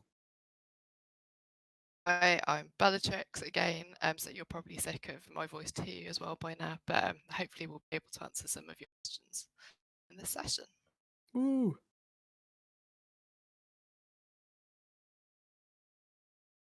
All right, cool. Thanks, everybody. We got? Go ahead. What kind of topics we got today, Trendane? Oh, I guess, yeah, I should probably look at that channel on the Discord. Let's see, where did they go? Well, we could go with maybe one. No, maybe not. I think it's like what people are kind of working on right now. Yeah, probably. Now I'm feeling like I'm completely out of my depth because I'm not sure where the stuff that I'm supposed to be like teeing up for everybody are located. Nah, it's fine. Currently on Cyrodiil for editing, we've been working on locking Skingrad content, so that's been a lot of fun. We had that Skingrad trailer recently for anyone who's been watching our YouTube channel. So that's cool. Progress being made there, and still some things to be squared away content-wise, but we've moved on to editing briefly for Coral, actually, and that's been a lot of fun. So things are moving along. Nice. And what about the other half of this? The half. We've already covered the whole outnumbered thing, so it's not really a half, is it? So yeah, Skyblivion's been chugging along. Lately, I think one of our biggest sort of goals is we're trying to just get the entire overworld finished by the end of the year. So I think we quite recently more or less finished the Gold Coast, finished the Reveal area. We've got Blackwood finished and Navmeshed. We have more or less the Gerald Mountains finished. We got the City of Cheydinhall finished. Anvil is very far along. Leywin, the City of Leywin's finished. The City of Reveal is finished. Bruma's been finished. Thank you to you guys. The assets helped. Right, yeah. And yeah, so we're going to be hopefully finishing it up this year. The Cyrodiil World Space, that is, not the entire project. Don't get excited. Funny thing is Beyond Skyrim Cyrodiil is in a very similar position to that. We're kind of getting towards the end of having a lot of our landscaping side of things done, and our next kind of big thing is tidying up a few areas that need a bit of work, and then it's on to the massive task of nav meshing. So it's good to know that you guys are in like a similar situation. Yeah, we've been like locking it off, like one region at a time. Yeah. Blackwood was the first one finished, and so I was like, "There you go, it's done." And then Navmasters take it away, and they look at me very sternly, and they say, "Don't touch this, okay?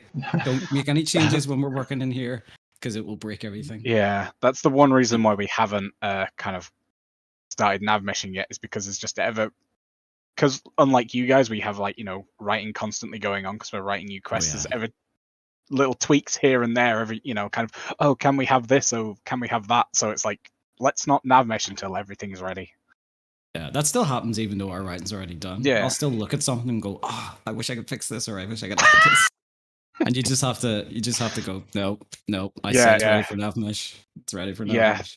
I did a lot of the Bravo level design, so like every now and then I'm like, oh, I could have just done this, and it's like, no, it's finished, it's fine, you don't need to do any more, we've got it all implemented, you don't need to touch Bravo anymore.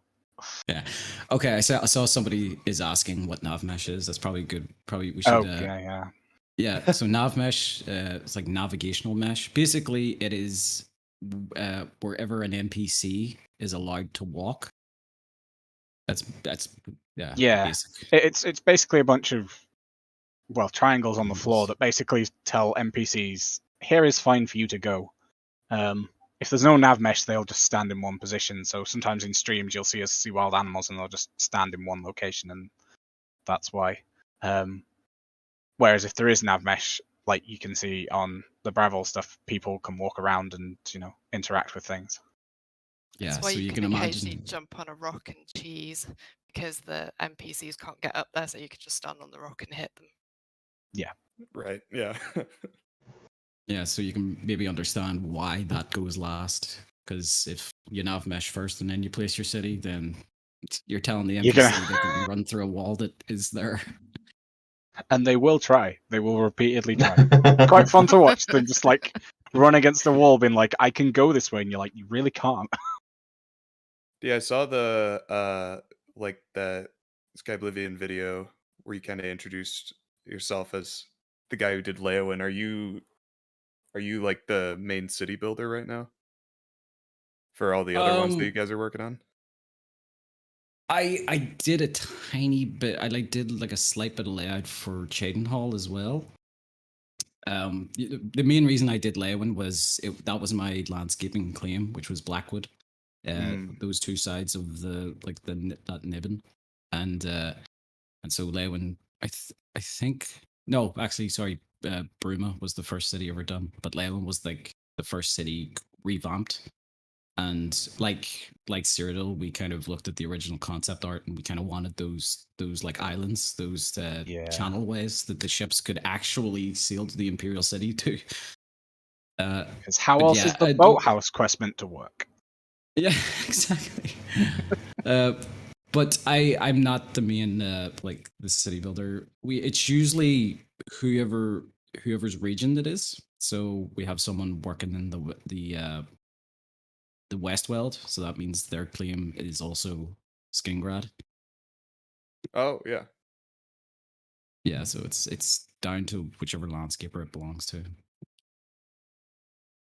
We'll be seeing Reveal in the next to the upcoming showcase, and that was done by the Ludist. So it was. Oh, cool! Yeah, I'm excited for the showcase tomorrow.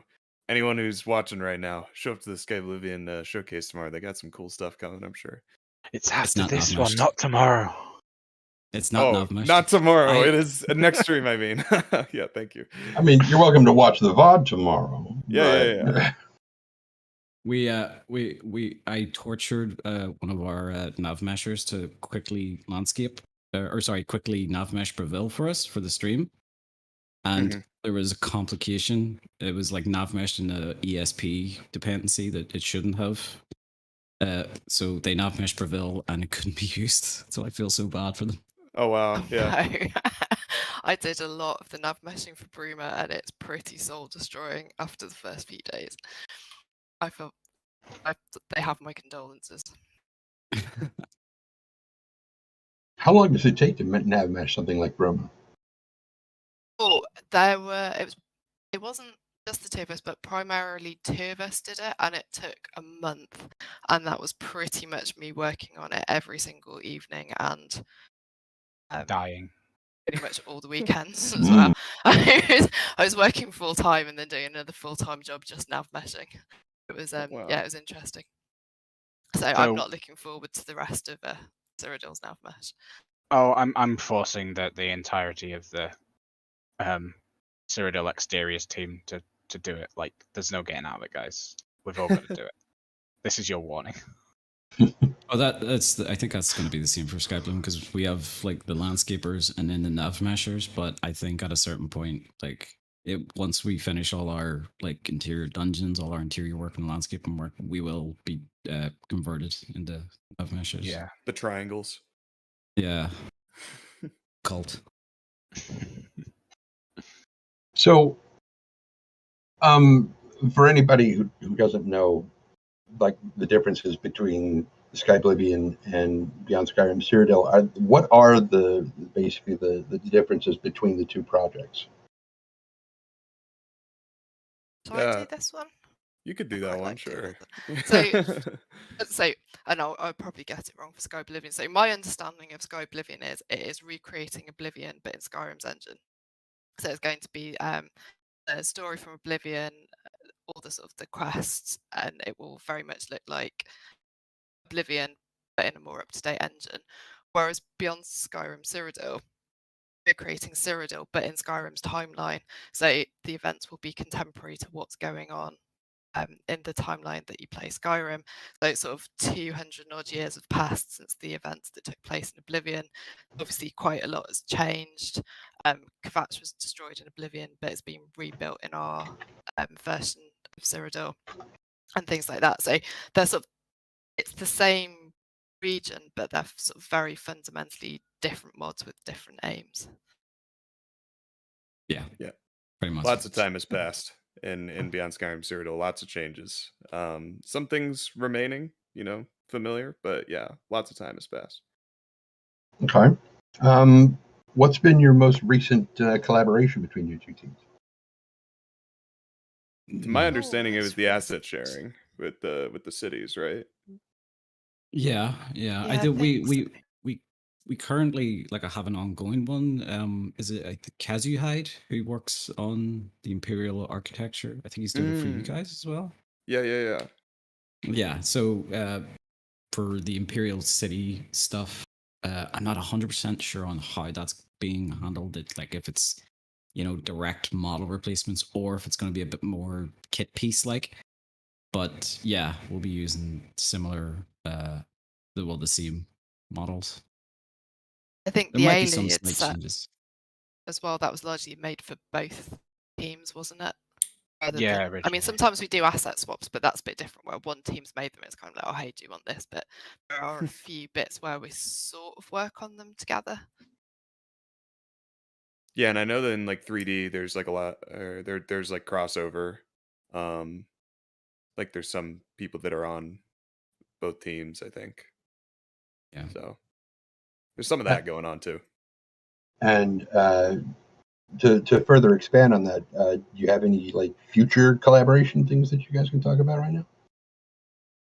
Well, like it was mentioned, the Imperial City is probably I think that's the biggest our one. big one. Yeah. Yeah.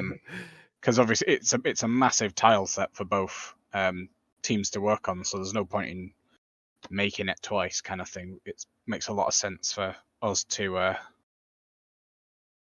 kind of share the same thing, because the Imperial City hasn't changed a lot in the past 200 years. At least we've decided that's the case. So yeah, it makes sense for us to share that workload and kind of both of us feed in on that and create the best we can. And since you guys are going to be doing forced labor on nav meshing, I presume that you will both be not redoing each other's nav meshing on the Imperial City, but right, yeah, that would suck, I imagine. So we will to some degree. I wanted to ask. Oh, go ahead, GGT. Sorry. But we will have to kind of do the same bit of nav meshing kind of thing to some degree, just because of we can't copy. It's the one thing we can't copy over. But also, yeah, there'll be, I imagine, slight changes in clutter and things on the streets that all facilitate a different nav mesh for each one. Mm-hmm. Yeah. So Skyblivion, they assign like one person an entire region. Is that like the same as the way we do it on Cyrodiil, JGT? No, I broke regions down into more kind of bite-sized chunk areas. Just because sometimes giving people, we used to have it so people had whole regions. Like when I first started, I was given the entirety of the Heartlands minus the Imperial City kind of area. Mm-hmm.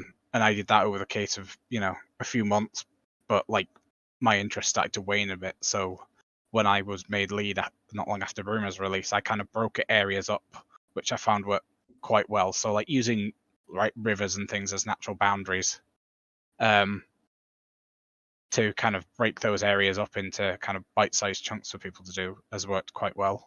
And breaking cities off as their own claims so they can kind of be worked on and got to a point where they can be implemented in advance of the area around them necessarily being done. Yeah, I imagine for Cyrodiil it'll be like all hands on deck. Like, just gonna be kind of difficult. We'll have to segment it in a different way, I guess. I already have a nav mesh map that I'm working on, which cool. will have some ridiculous number of claims just because of how I'm breaking it up. But I've made those into reasonable sized claims that hopefully won't cause people to run for the hills once they see the size of them. Yeah. I thought the plan was just give it to me and say, good luck. Right. Send her into the coal mines again. There you go, Claire. We'll see you in Pick up where you left 2033 off. when you've finally finished. I was going to say, which I was very much not on board with. Yeah. No, I will be enforcing a mandatory nav meshing system. I have a whole slew of people thinking, I've got a thing. I have to go and get my tongue waxed. I can't I can't help you with this. That is often what happens. Yeah. We have many questions going by in the chat about Minotaurs, or Minotaurs if you're not American. Which, of course, there's one in our Skingrad trailer. Can you date him? Better question. Can I date him? Probably not. Yeah, probably not. Anyway, so we're closing in. We're down to like 10 minutes, pretty close to 10 minutes left in this thing. So I'm going to hit you with the most difficult question of them all. What would you say is your biggest achievement, or are your biggest achievements, plural, for this past year? Aha, that's what I thought. Personally, on Cyrodiil, took a second to sink in, yeah. Personally, on Cyrodiil, it's kind of redacted. I don't want to mention it too much. I mean, if you've been in our Discord, you've seen me hinting at it, but like, I don't want to say too much. I mean, we have touched a little bit on it in this thing, if you could read between the lines, but no, I'm not going to say too much. That really doesn't help fill out this 10-minute block. No, sorry. It's sadly a horrible question to ask like creative people, because they're so critical of their work. Plus, at least for me, I've been in drone mode for the past 6 months, just placing trees and rocks. So I've just been every tree and every rock is an achievement. Like, I don't know. Am I proud? I don't know. I guess it looks nice. It's like when I was watching Lord of the Rings and Samwise says, if I take one more step, it's going to be the farthest away from home I've ever been. I'm like, are you going to say that for every other step on this whole thing? Yeah, there's a meme of that somewhere. Yeah, probably. Yeah, I guess, I mean, I've had my editing hat on for the past year. I was originally writing kind of in the Anvil sector. Love the Gold Coast. It's awesome.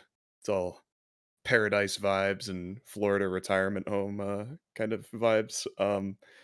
But basically, yeah, I've been in editing for most of the last year and just now I've had to familiarize myself with Skingrad content, the characters, the quests, um, and just trying to make it like as fun and thematic as possible. There Our editing department's relatively newer. It's newer than a lot of the departments we have, and just kind of getting things ironed out in that way. We got a bunch of new editors after we made an application for our website. We didn't have a listing before, now we do. Little test that you can take if you think you can be an editor, and we got a great response to a recruitment call we did for that, and yeah, been making steady progress since then. I think it's more like an organizational thing rather than a content thing, but I'd say that's probably like the biggest achievement for me this. Mm-hmm. I really like how polished the whole Calovia region's starting to feel. So obviously we've done our Skingrad sort of walkthrough this year. We spoke earlier in the live stream about there's a lot of choral editing, and I've been spending the past few months doing sort of like final polishing on the choral interiors as well. So there's quite a lot of Calovias coming to life now, which is really nice to see. So every time I pop in game, there's more NPCs wandering around Coral. It's like, oh, someone's been busy. So yeah, that's quite nice. And I think Anvil's it's a bit further behind, but that's definitely starting to get a bit more finished feel to it as well now. Do you find a lot of that where like you kind of been nose to the grindstone on your own piece of the project that you're working on, and then you go in and you find yourself surprised by some of the work that someone else has completed since you last looked at it? Oh, it's amazing. I really love doing our live playthroughs as well, because I would just be sat there going, wow, this is different from the last time I saw it. So you don't actually spend that much time in game when you're a developer. It's mostly in the creation kit sort of doing stuff, and then you might go in and test that one little specific bit, so you don't really get a feel for everything else that's going on. And suddenly if you've got a bit of free time, or we're doing a live play or something, it's just like, blimey, a lot has changed. So that is a really nice thing to see as well, actually. Would that be the same for Skyblivion as well? It's always great getting to see work you didn't do, because it's crazy to kind of see this thing growing before your eyes. Yeah.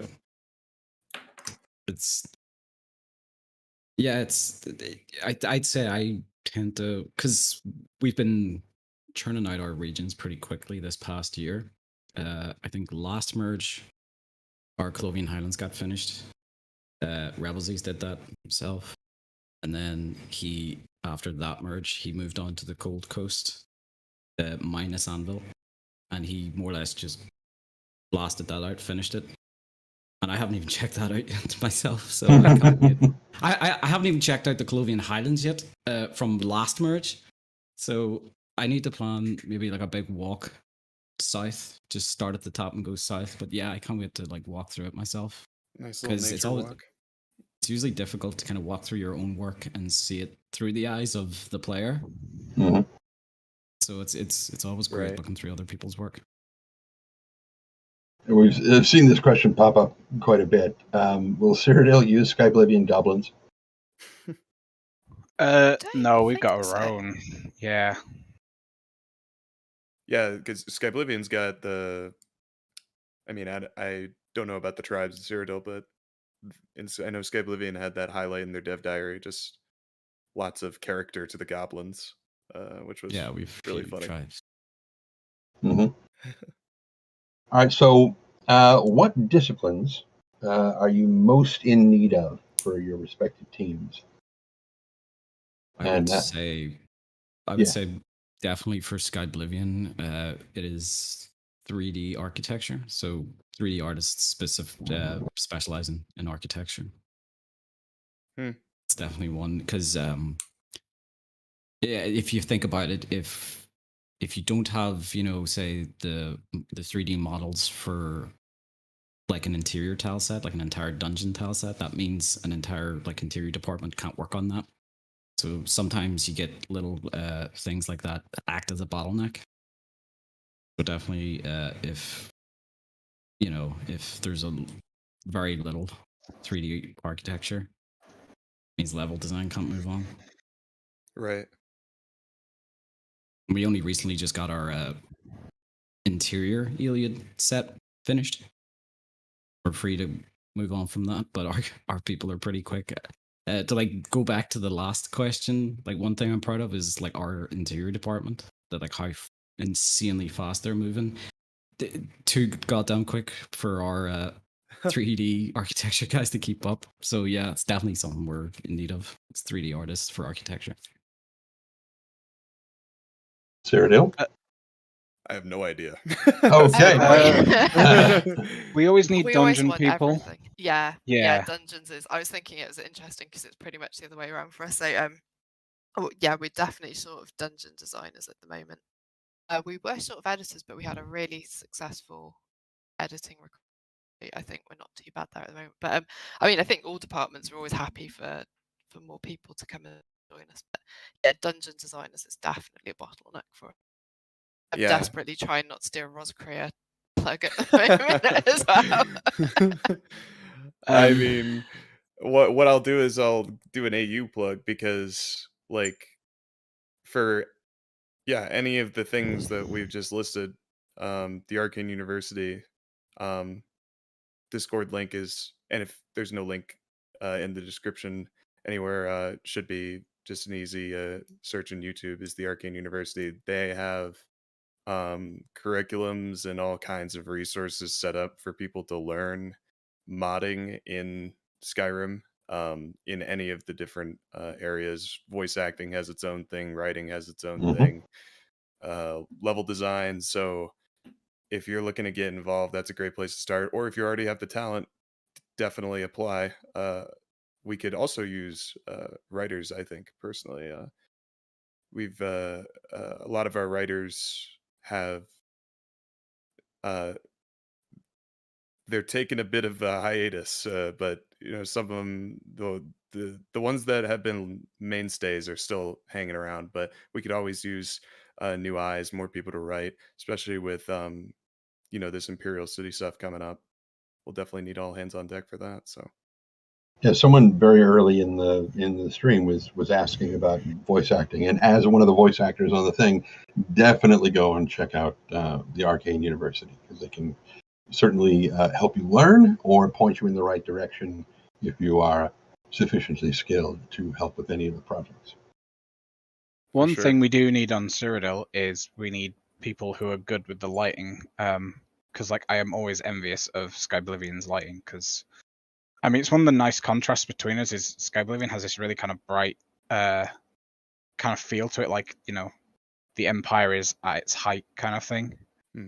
Whereas we're kind of going for a more different kind of Empire in decline kind of feel, but their lighting is so much better than ours because a lot of ours is the vanilla lighting stuff.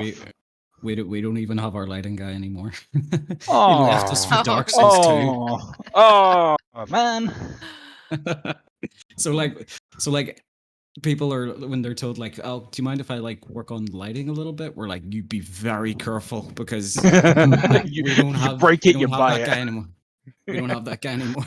Yeah, he ain't coming back. You're not that guy, pal.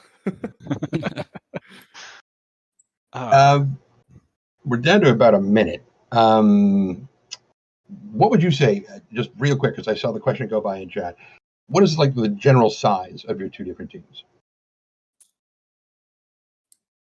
Oh, it's such a hard question to answer. There's Okay, then say I don't care. In, there's well over volunteer, 100 people right? in Yeah. Beyond Skyrim Cyrodiil, but in terms of active sort of how many to be a bit businessy in terms of how many FTEs we actually have working on the mod, it's really hard to estimate because obviously people are busy at different times, or some people might have holiday sort of the summer holidays off, so can work loads over then and then go back to school and aren't around anymore and stuff. So it's actually really hard to say how many people we have working full time on it.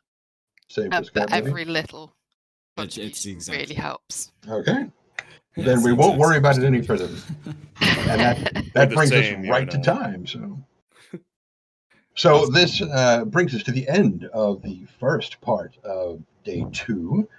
We will be having Karis will be the MC for the second half of the day, and they will be talking about stuff that they will be talking about. Be more Skyblivion stuff. Probably, yeah, because I don't have that image up in front. I've only got 2 monitors, so I'm like, I don't know what that thing. So for those of us who have joined you, no, those of you who have joined us, that's how it works. We hope you've enjoyed this. Stick around for the second half of the day. It will absolutely be fantastic and glorious and wondermous, and pick a bunch of other adverbs or whatever, or adjectives. Crap. Okay, I've forgotten how to English, which is why I'm not doing the second half of the day. Thank you all. Stick around for the second half, and we'll talk to you guys later on.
Hello, everyone, and welcome back to the final furlong of Creation ModCon 2022.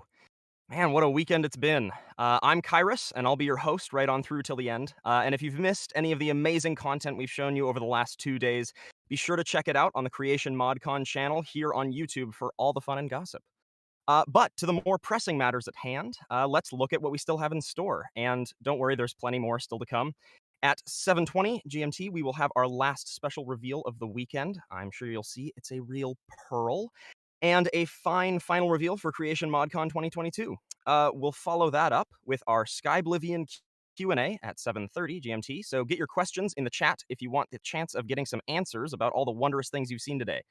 And finally, every beginning must also have an end. So why not end Creation ModCon 2022 with humble beginnings at 8 p.m. GMT, where developers from throughout the modding community discuss their passion and where it all started for them. But before all that, we must first return to Cyrodiil to find out just what Team Skyblivion has been up to since last year in our special Skyblivion Showcase. Hello guys, D-Keys here.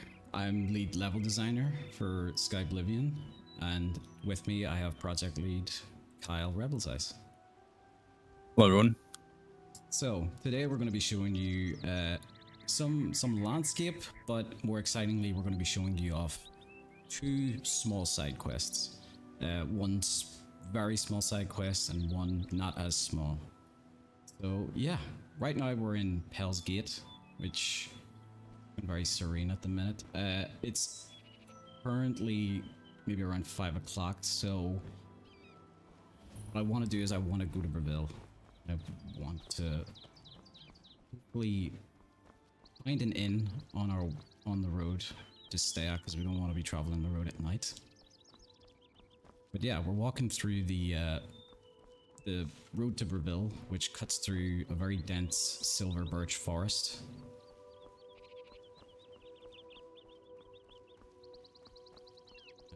There should be an inn along the way.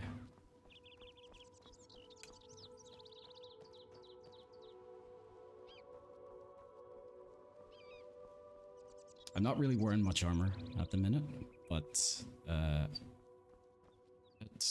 I do have armor in my inventory should things get a little hairy. Who knows what you might come across in the wilds. Like dinner, for example. I'm horrible at archery.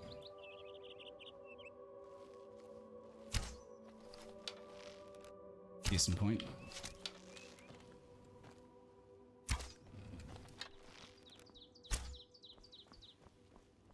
The one that got away. Alright.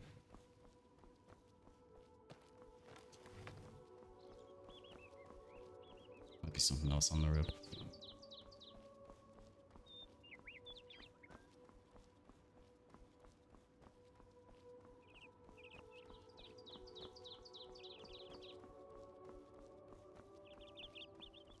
Like a second deer, for example.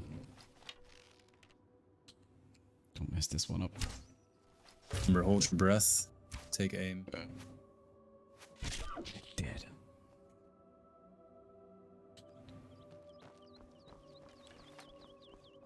You told me to hold my breath. I'm kind of embarrassed that I literally held my breath. I didn't hold it in game. I held it in real life. It didn't help. I mean, you got the kill, right? So I think it's safe to say it definitely did help. It didn't hurt. Yeah. Alright, so here we are. We've got ourselves an inn to stay at for tonight, which is the Fergal Inn.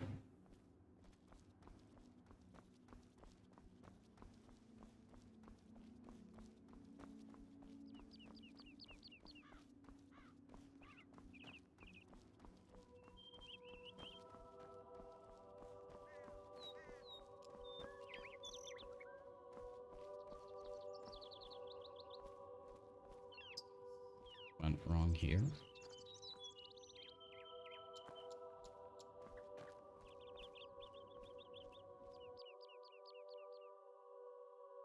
Is everything fine with the stream? I think yeah, it seems to be. We were getting a few comments that your levels might be a little bit low. D? The lighter game audio?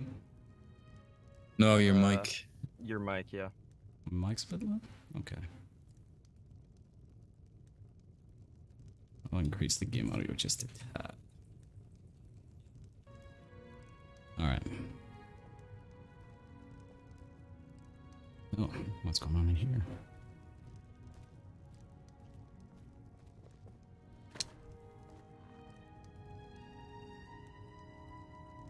Can you help me find my lost jumbo potatoes?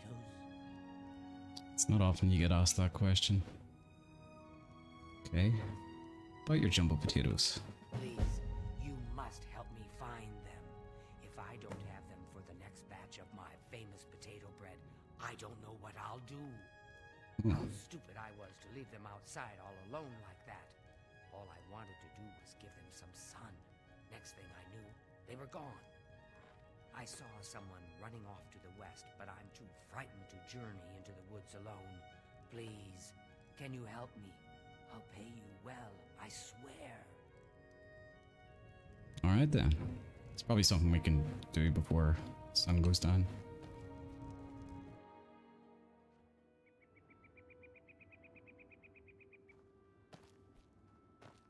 Well, it doesn't give me comfort though.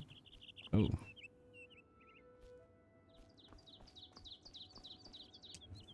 Let's get ourselves this fine longsword.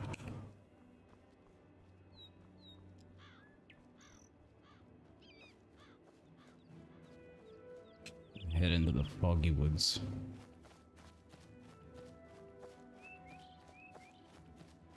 What shield are you carrying with you at the moment? So, I always mess the pronunciation of this up. This is the Escutcheon of Coral, which is made by Doigsong, our 3D implementation leads.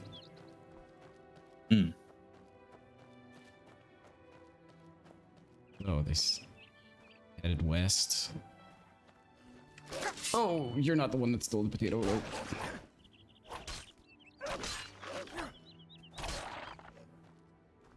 But you, on the other hand, I'll be coming at you.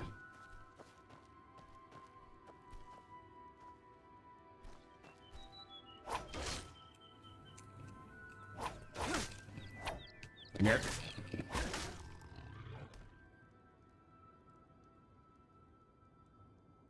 One way to die. There's our jumbo potatoes.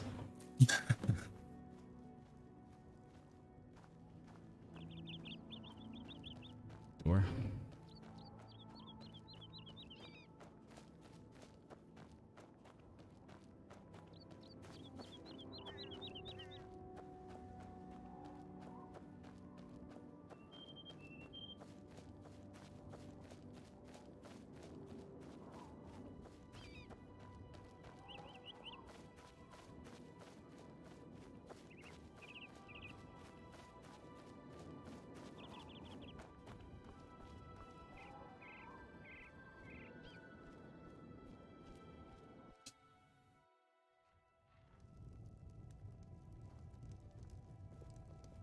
Alright, get off the stool. You have them, you have them. I can sense they're with you. Oh my goodness, you found them. Oh, I could kiss you. As promised, I owe you a reward for your efforts. I present you with my first batch of famous potato bread, more valuable than gold. Enjoy. I forgot the amount of people that... Safe journey to you. The amount of people that, after you've completed a quest for them, say, oh, here's your reward, it's more valuable than gold, and they give you something that really isn't. I mean, if you're really into potato bread, this seems like a pretty fantastic reward. Well, I am, but she didn't know that, though, so... Right. No, you were Irish. Make it quick. Yeah. Right. Bed for the night. There is one here for you if you have the 10 gold to rent it. Up the stairs you must go to the first door on your right. That is your room for the night. Nice rhyme. Go bother someone else. Got it. Alright. This interior was done by Libero? Alright. 7:55 p.m. I'm going to sleep. Yeah. I'm gonna sleep a nice 13 hours. If only that was a real thing. Oh yeah.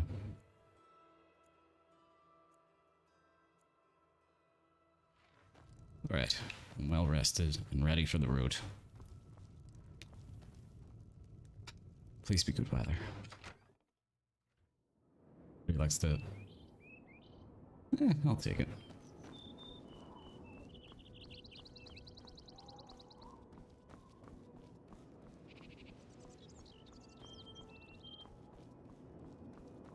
Not too bad.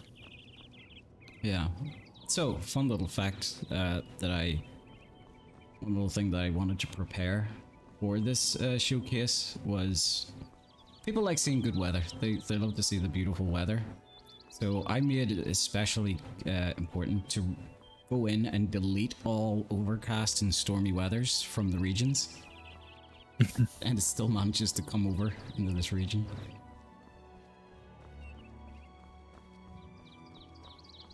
It looks pretty nice though, I have to say. Yeah. Oh, here's another inn we could have stayed at. Oh, maybe on second thoughts not with that name. Up. Yep, up. I'm not gonna talk to the dog. I'm nuts. Alright.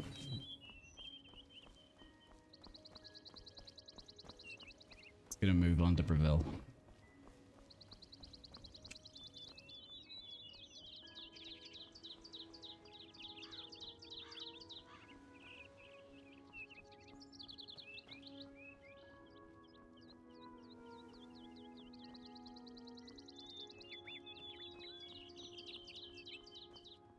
Oh dear.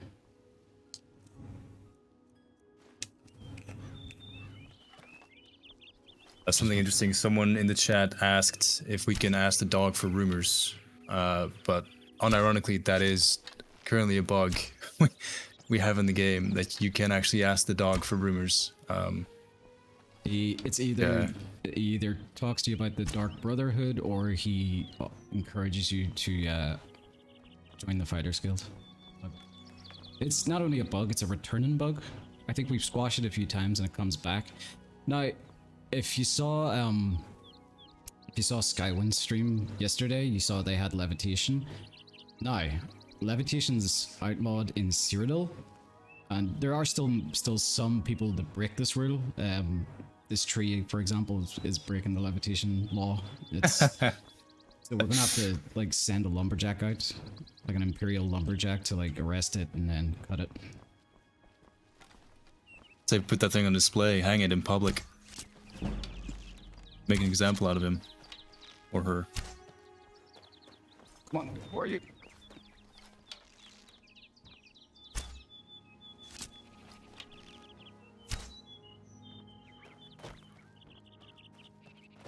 This is just deer hunting simulator so far.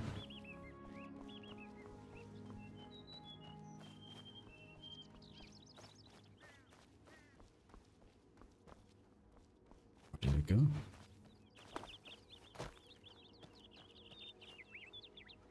Alright. I don't know where it went. Sometimes, since they don't have nav meshing, they run themselves off a cliff. Yeah. Alright, let's go.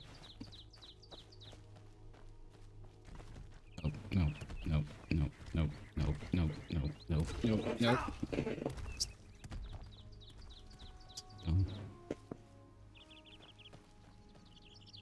So yeah, be careful when you're walking around, because, you know, fallen rocks and stuff, and as you can see, not everyone is lucky. Give me that. Next to be that guy. Let's find the road again.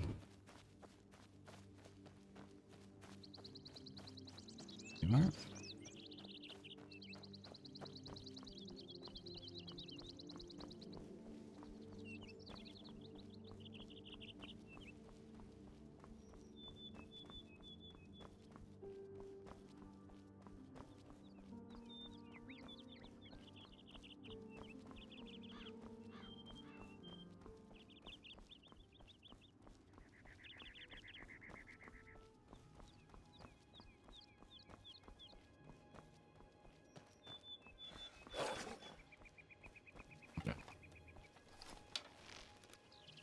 chase me because you've got no nothing.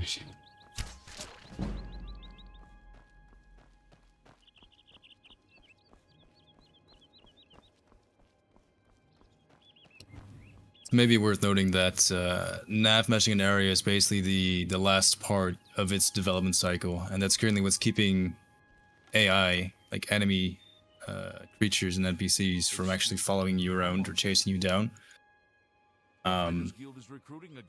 So rest assured, you know, you will get chased by wolves, bandits, and what have you. Yeah. We're at Reveal. We're here to serve. They say that when you murder someone, the Dark Brotherhood comes to you in your sleep. It's how they recruit new members. Oh, my absolute favorite, I think Leywin's is really cool as well. Their armors? Yeah. Yeah, they're kind of, I think they have a wider brim on their helmet to kind of suit for the rain. I overheard someone say that Alarin Locke is... But like Leywin and Reveal are similar in terms of, you know, where they're situated, but Leywin has a lot more gold to spend on equipment. Alright, so this guard has just told us it's Alarin Locke is missing, and that the wife is beside herself. Yeah. Ursan's husband Alarin is missing. Poor thing. I've seen her crying at the chapel. I hope someone can help her. Well, let's see if that's worth it.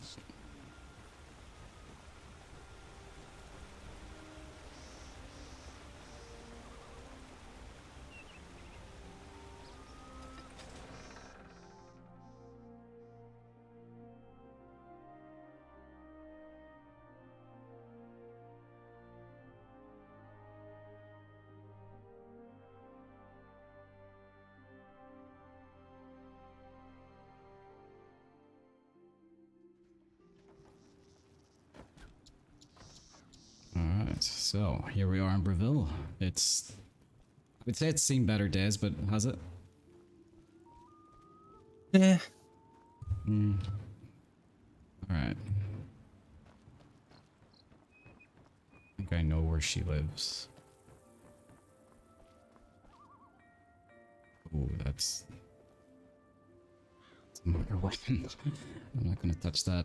I mean, I don't know if there's such things as fingerprints in this world, but it's probably best I don't touch it anyway. Alright, here we are. I'll just sit with you. I'm sorry to impose upon you like this, but I'm in need of assistance, and I don't know what to do. My husband, Alarin, is missing. Okay. Can you tell me about him? It all started when Alarin became foolish and started gambling. He'd visit the arena every week and spend our hard-earned money on bets. I told him to stop, but he didn't listen. He was certain he could win us a fortune and move us somewhere nicer, like the Imperial City. It didn't take long for Alarin to begin losing. He resorted to borrowing money from a usurer to cover his losses and placed new bets. As you can imagine, it didn't pay off. He ended up owing around 500 gold. We could never have that kind of money to pay back the usurer. What happened to him? Yesterday, the usurer, Curden Grodregel, sent for my husband to meet him at the Lonely Suitor Lodge. He hasn't returned since. I fear for his life. Curden isn't known for his patience. Please, I'm not wealthy, but I'd give anything to see Alarin again. Alright, I'll help. You will? Oh, thank you. Please be careful. I don't wish any harm to befall you either. Alright. Farewell and be careful. Curden is not to be trusted. Alright.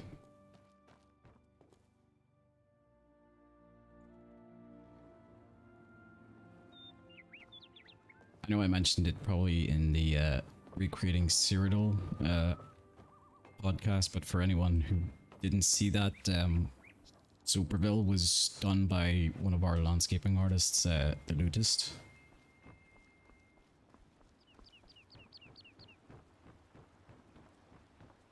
And if I were to walk around the city and then walk around the castle gardens, you would see a very big difference in living, I suppose. Only Cedar Lodge.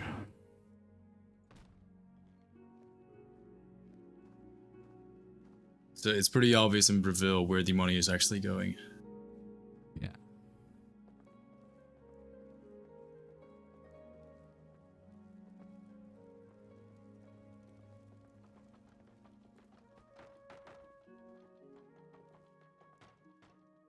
Oh, you're not set up right. There you go. Yeah, what do you want? None of your damn business. I'd tell you if I liked you, and I don't. I think he's just angry because his head was clipping through a wall. Alright, I don't think I can do either convincingly, not doing work, so I'm gonna bribe him. See, was that hard? Maybe I know him, maybe I don't. But since you're so interested, I know something that could jar my memory. What's that? I just learned that a family heirloom, the Axe of Dragol, which one of my stupid relatives lost, is located on Fort Grief Island in Nibbin Bay. My informant tell me it's hidden in the main keep at the center. Don't know what's guarding it, but I'm sure you can handle it. If you go there and bring it back to me, I'll tell you exactly where Alaron is. I don't return it? Then Alaron may not be coming home from his, journey for a very long time. Like, permanently. Yeah, I got that part. Whenever you're ready, and it better be soon, I'll have a boat waiting for you to get to Fort Grief Island. Okay, what about this axe? Yeah, it's a battle axe with the word Dragol carved into the haft. Huge, you can't miss it. I ain't gonna draw you a picture. I'm draw anyway. Alright, so I'm ready to go in the boat. Fine. I have it waiting for you at the dock next to the magic shop. Now get out of my sight. Lucky I'm not making you swim.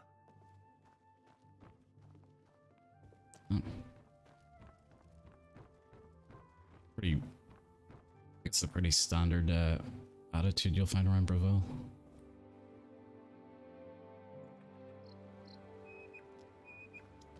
Alright, so to get a boat in the bay.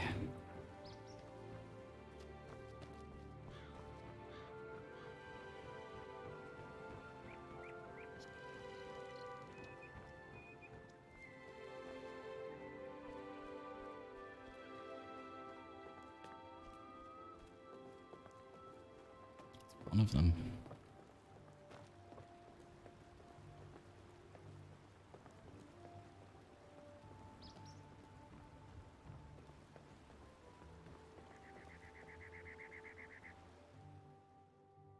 All right, Fort Grief Island we go.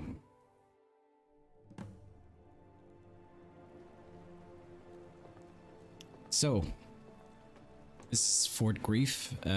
This is what when we were designing this, or when I was designing this, I decided to it'd be fun to make this into a former Imperial prison. Just because it's on its own island, I thought that might be a good sort of design, kind of like an Alcatraz design. So this used to be used as a Imperial City prison, but I think since there was no use for it, it just became abandoned. But it seems like somebody is using it again.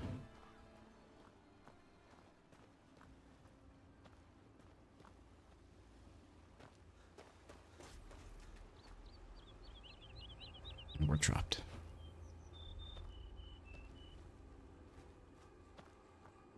It appears as though Kurdan has tricked another poor soul with his axe story. Oh dear. You haven't guessed it yet? There never was any axe of Dragol. It was just a ruse to lure you out here. I fell for the same trick. In my case, he told me if I retrieved the axe, he'd erase my debts. I was such an idiot to believe him. You're now the prey in Kurdan's insane hunt, just like I am. And here we'll most likely die. about this hunt. Kurdan doesn't make most of his money being a simple usurer. He also invented what he calls the Hunter's Run. People pay him a great deal of money to hunt and kill living human prey. No questions asked, and he takes care of the bodies. He uses the dungeons under Fort Grief as the hunting grounds. I was placed here because he knew someone would go looking for me. I'm sorry you got mixed up in all of this. I hope you can fight. It's our only chance of escaping alive. You have a boot nearby? Don't bother. The door to this place is now locked. The only way to get out is by descending into the Hunter's Run and killing the hunters. One of them will have the key to the door. That's Kurdan's rules. It's the only way we can win. I wish I could help more, but I can't fight. I've never held a weapon before in my life. Please, get us out of here. Alright. Kurdan is treacherous. Be wary, friend. Alright, before we go in, I think I'm gonna maybe put something a bit more appropriate on for fighting. My iron armor.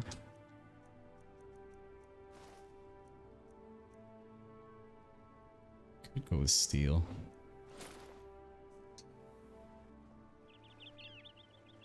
But as we all know, what looks better is probably what we go for. So I'd rather go for the whole set. Alright, so fine logs.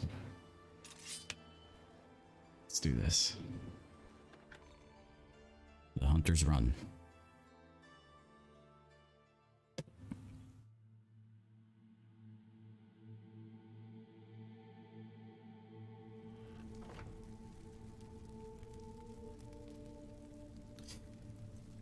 So our fort kit consists of around, I'd say, 1,300 pieces. And that gives our level designers an extreme amount of freedom in varied designs. Whoop.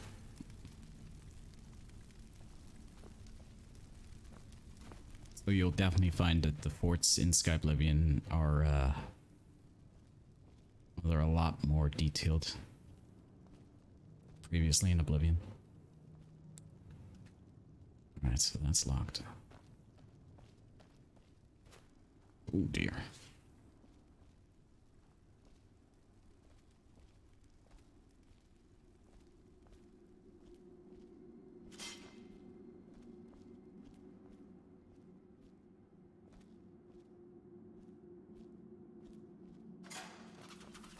Ow. Okay. So, as is no surprise, Hunter's Run is absolutely littered with traps. It seems like these bandits have taken the old Imperial prison and turned it into their own game. Okay, I gotta be careful where we step.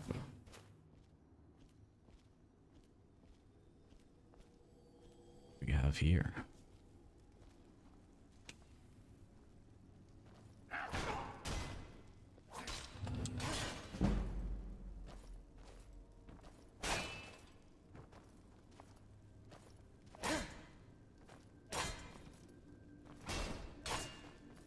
Damn, his block's good.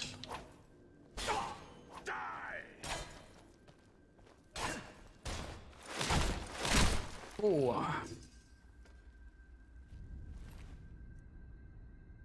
Alright, got the first Hunter's Run key. A healing potion.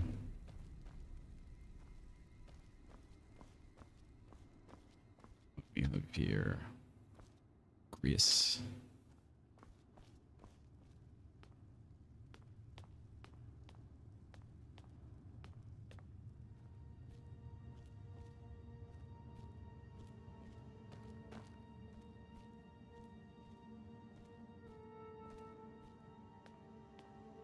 Blood is always a good indicator of a trap. Means somebody who's been here before has not had a great time. So we can see something here isn't quite right. I would activate one of these pressure plates. That show exactly what you don't want to get hit by. So we're gonna have to give me a little bit across these. I really hope I can get past. There we go. I heard a sword being drawn.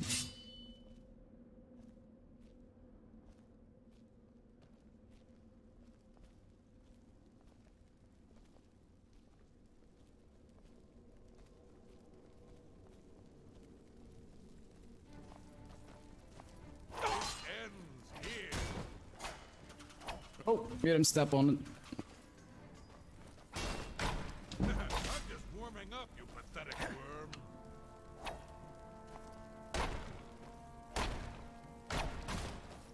What's the matter? Getting tired? I give up.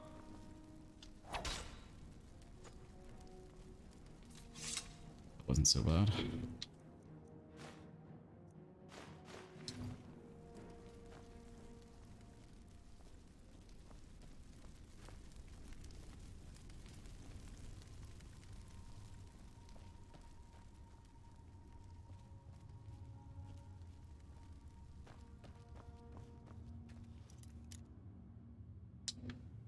Oh no, we came from that way. Okay.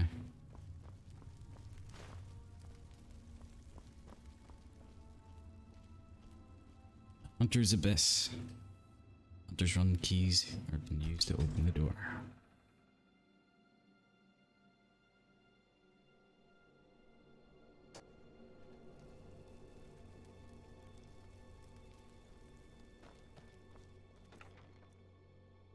Potion of Dispel. A lot of our designs for our potions are they're done in a way where if you couldn't, for some reason, read what type of potion it was, we would hope that the label, at least, is enough to give it away.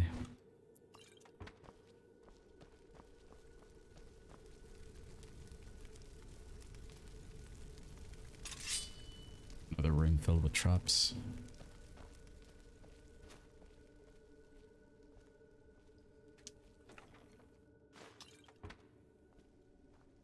Oh. Who's there? Missed.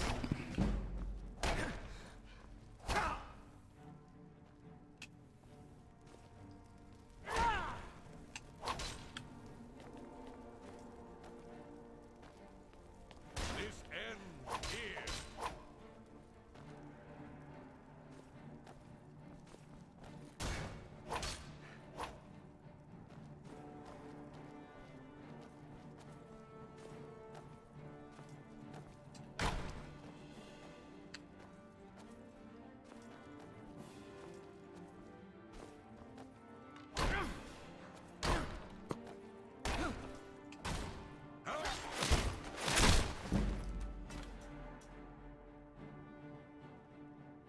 Let's see. We got the Fort Grief door key. All right. Let's get out of here.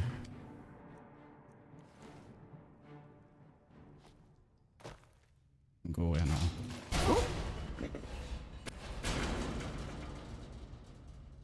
So that's what that does.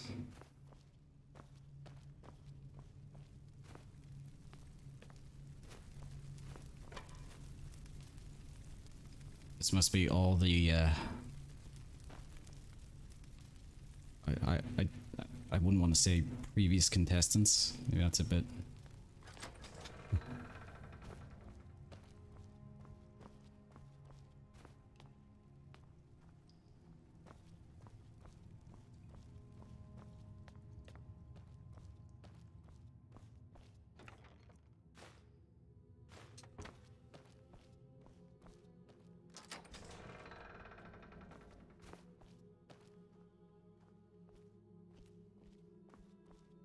This must be where the hunters have been staying.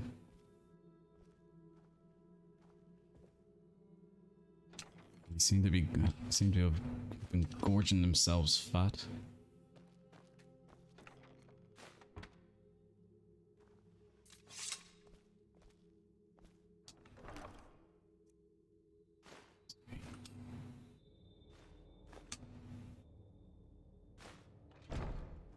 Alright. Let's get out of here.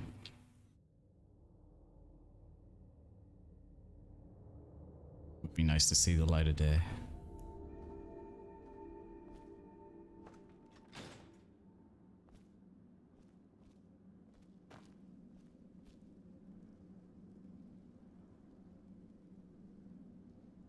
This jump looks a lot less deadly. Oh no, wait, it has spikes too. That's great.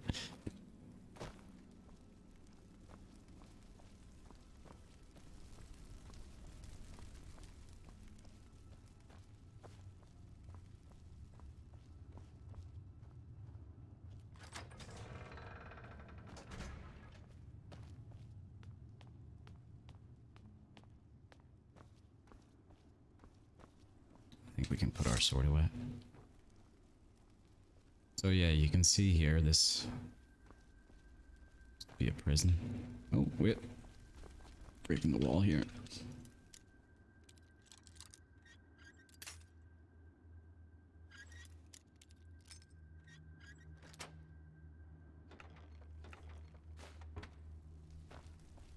I think it's still legal tender after centuries. Oh yeah. What about the bird trap room?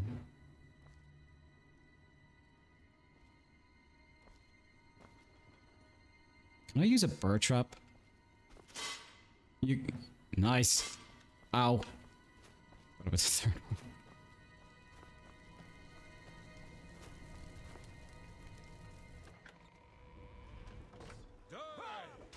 Uh-oh.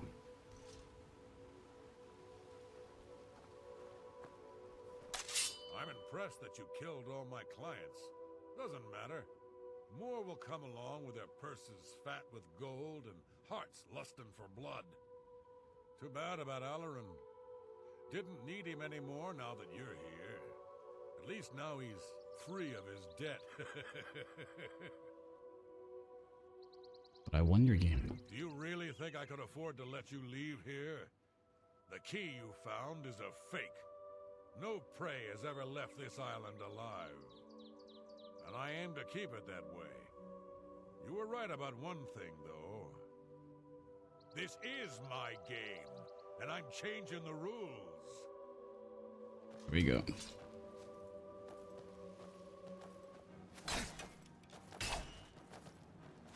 Oh, he brought company. I'm gonna bleed you slow. Let him do big swings and then go in quick. I'm gonna bleed you slow. I give up. That orc did not learn his lesson.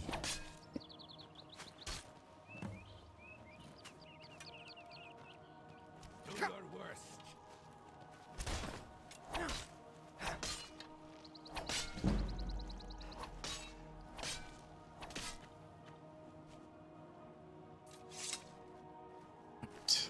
That's them two taken care of.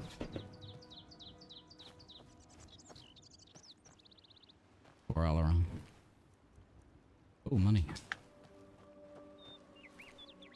Alright, so here's the real key. We saw inside there was a gate we couldn't get access to with a lever. We know where that key fits.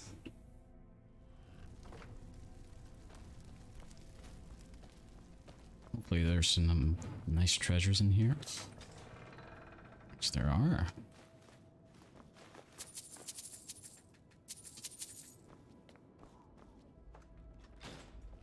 Alright.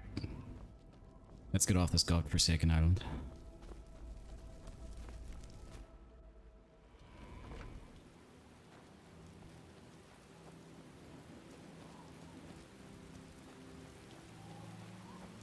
A bit of a sun shower.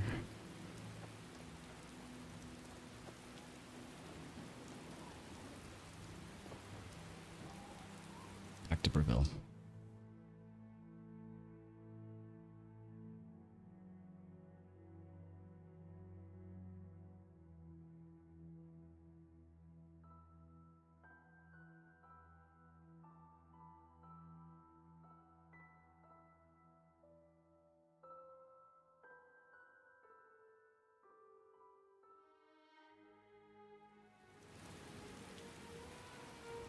Oh good, it's raining here too.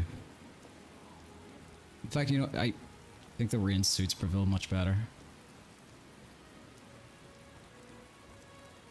Seeing good weather in Breville is like watching a crew go out with a 10, you know? There's something wrong. I'm going to the silver home on the water. That guy's dead. No point going back there.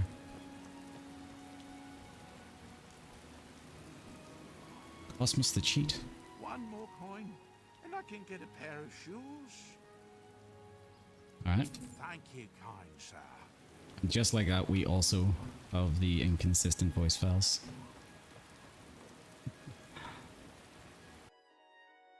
Time to deliver some bad news.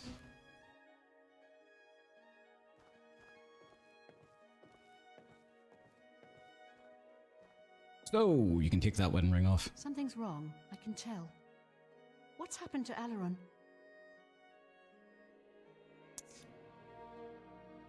When Sorry there, son. He's dead. Look on your face, I knew something had happened to him. And what of that fetcher, Curtin? Then Alaron's death has been avenged. I told him that the gambling would lead to this, that foolish man, but he never listened. Before you go, I have this for you. Alaron told me that if he ever got in trouble, this could be used to bail him out of jail. Big bag of money, isn't it? He'll not be needing it No, any a longer. book. Great. And I want you to have it. I'll not take no for an answer. I know you did all you could, and for that I thank you. Now please, go in peace. I wish to be alone. Alright.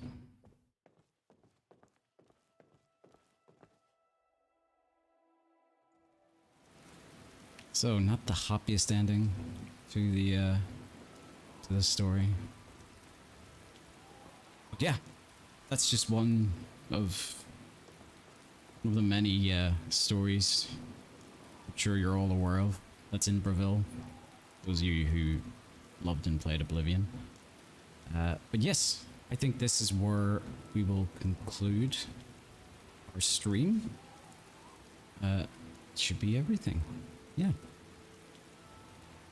So, stay tuned. I believe we have a special reveal coming up next.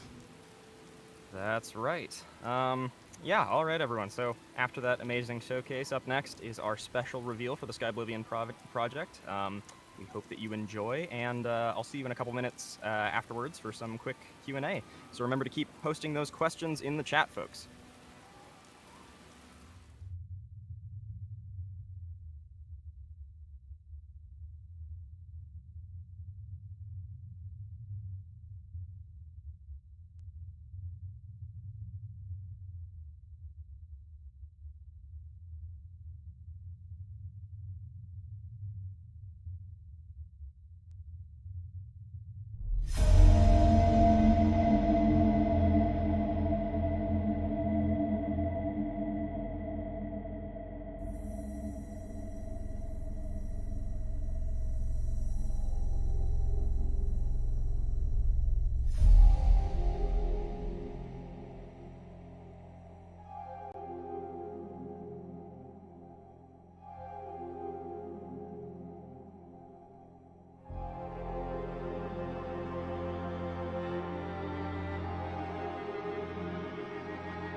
All right, everyone.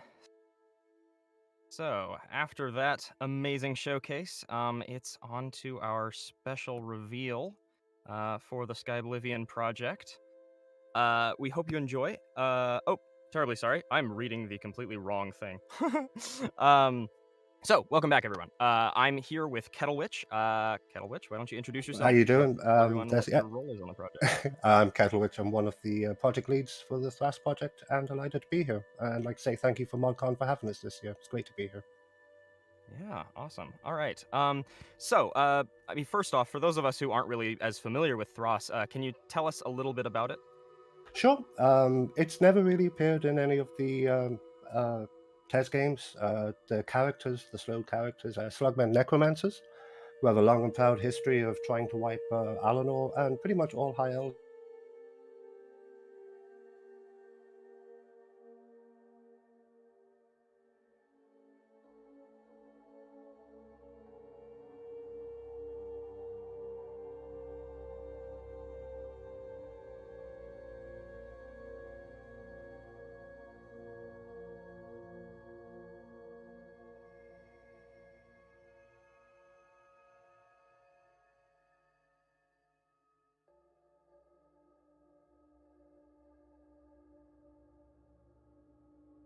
Like the bad guys of TES is definitely the, where they're at.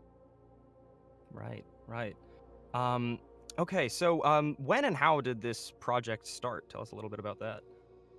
Oh, well, it started a long time ago on the Dare Creations forums. Kind of grew there. There was a lot of, it started as chat.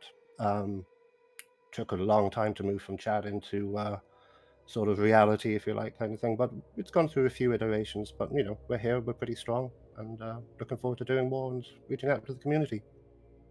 Yeah, awesome. I really love the whole look of the location. But it's pretty different from Skyrim. So, what were some of the difficulties trying to translate that sort of unique style into Skyrim's engine? We had to take a leap of faith, if you like, because there's a lot about Thras, like you say, the artistic style and other things that are not your standard TES game. So, like, a lot of it is, taking that leap of faith that we can do, survival horror. It probably moved more into cosmic horror at this stage, but Yeah. definitely survival horror, cosmic horror. The player probably not being as powerful as there's, are in other games, and mods being a little bit less consequential, maybe a little out of their depth when they hit the islands of Thras. So I'm looking forward to playing with all that. Right. Yeah. No. It's a very unique direction. I'm excited to play through it. Yeah. So, is there anything specifically you'd like to tell us about this? Anything you just want to let the viewers know? Well, I think there's a section. There will be open. Any guys, if you have any questions or whatever, there's a segment coming up at the end of the day that I believe all the showcased smaller projects that have been on over the last 2 days are going to have sit down and have a little chat, so you can find out more then. This is just more a short reveal. Hope you enjoyed the trailer. I've got a little bit of concept art thing going on there in the background, and yeah. Yeah. Awesome. All right. Well, that was a fantastic look at Thras. Our next segment is the Q&A segment. So please keep posting those questions. We'll get to them if and when we can. And we will start that right about now. See you in a sec.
All right.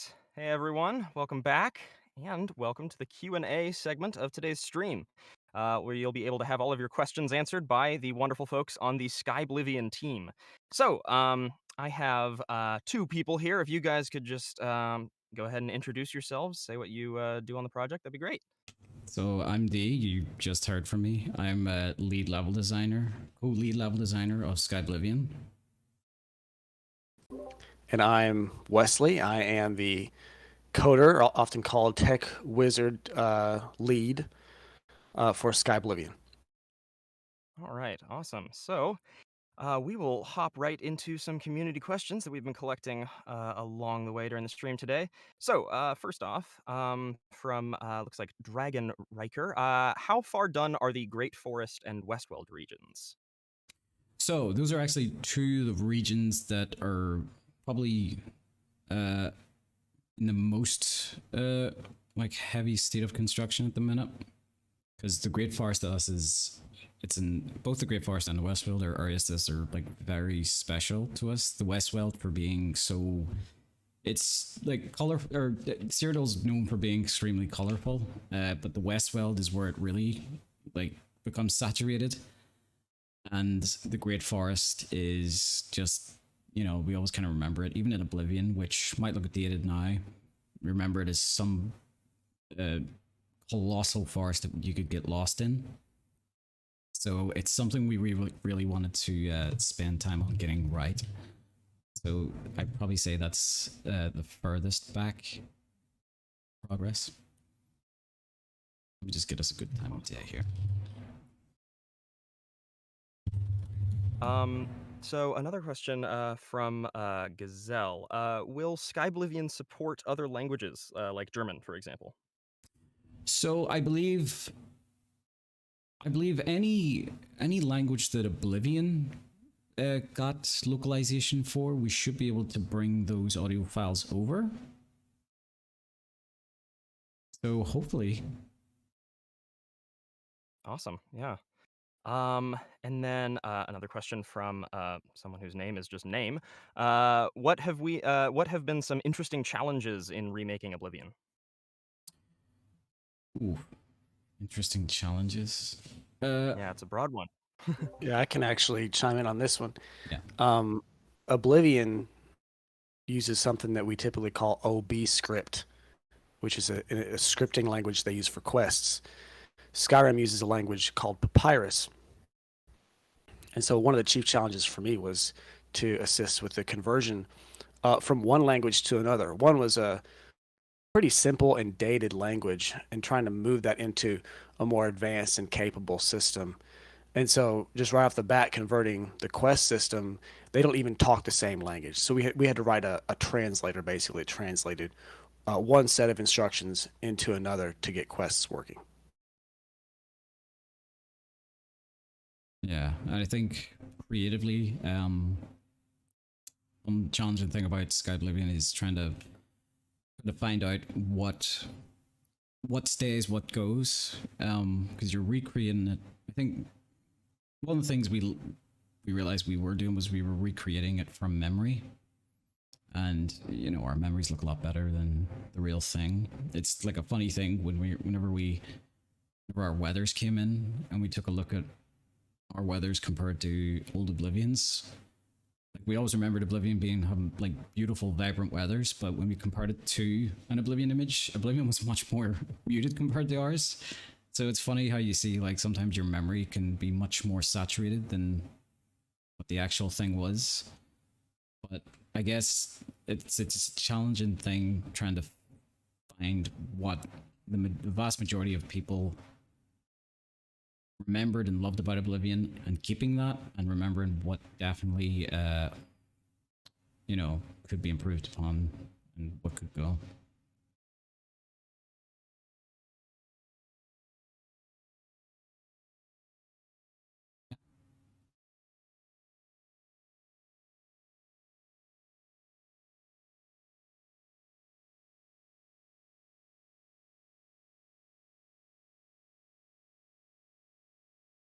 Is there any other questions? Or I hope you haven't muted yourself, Karis.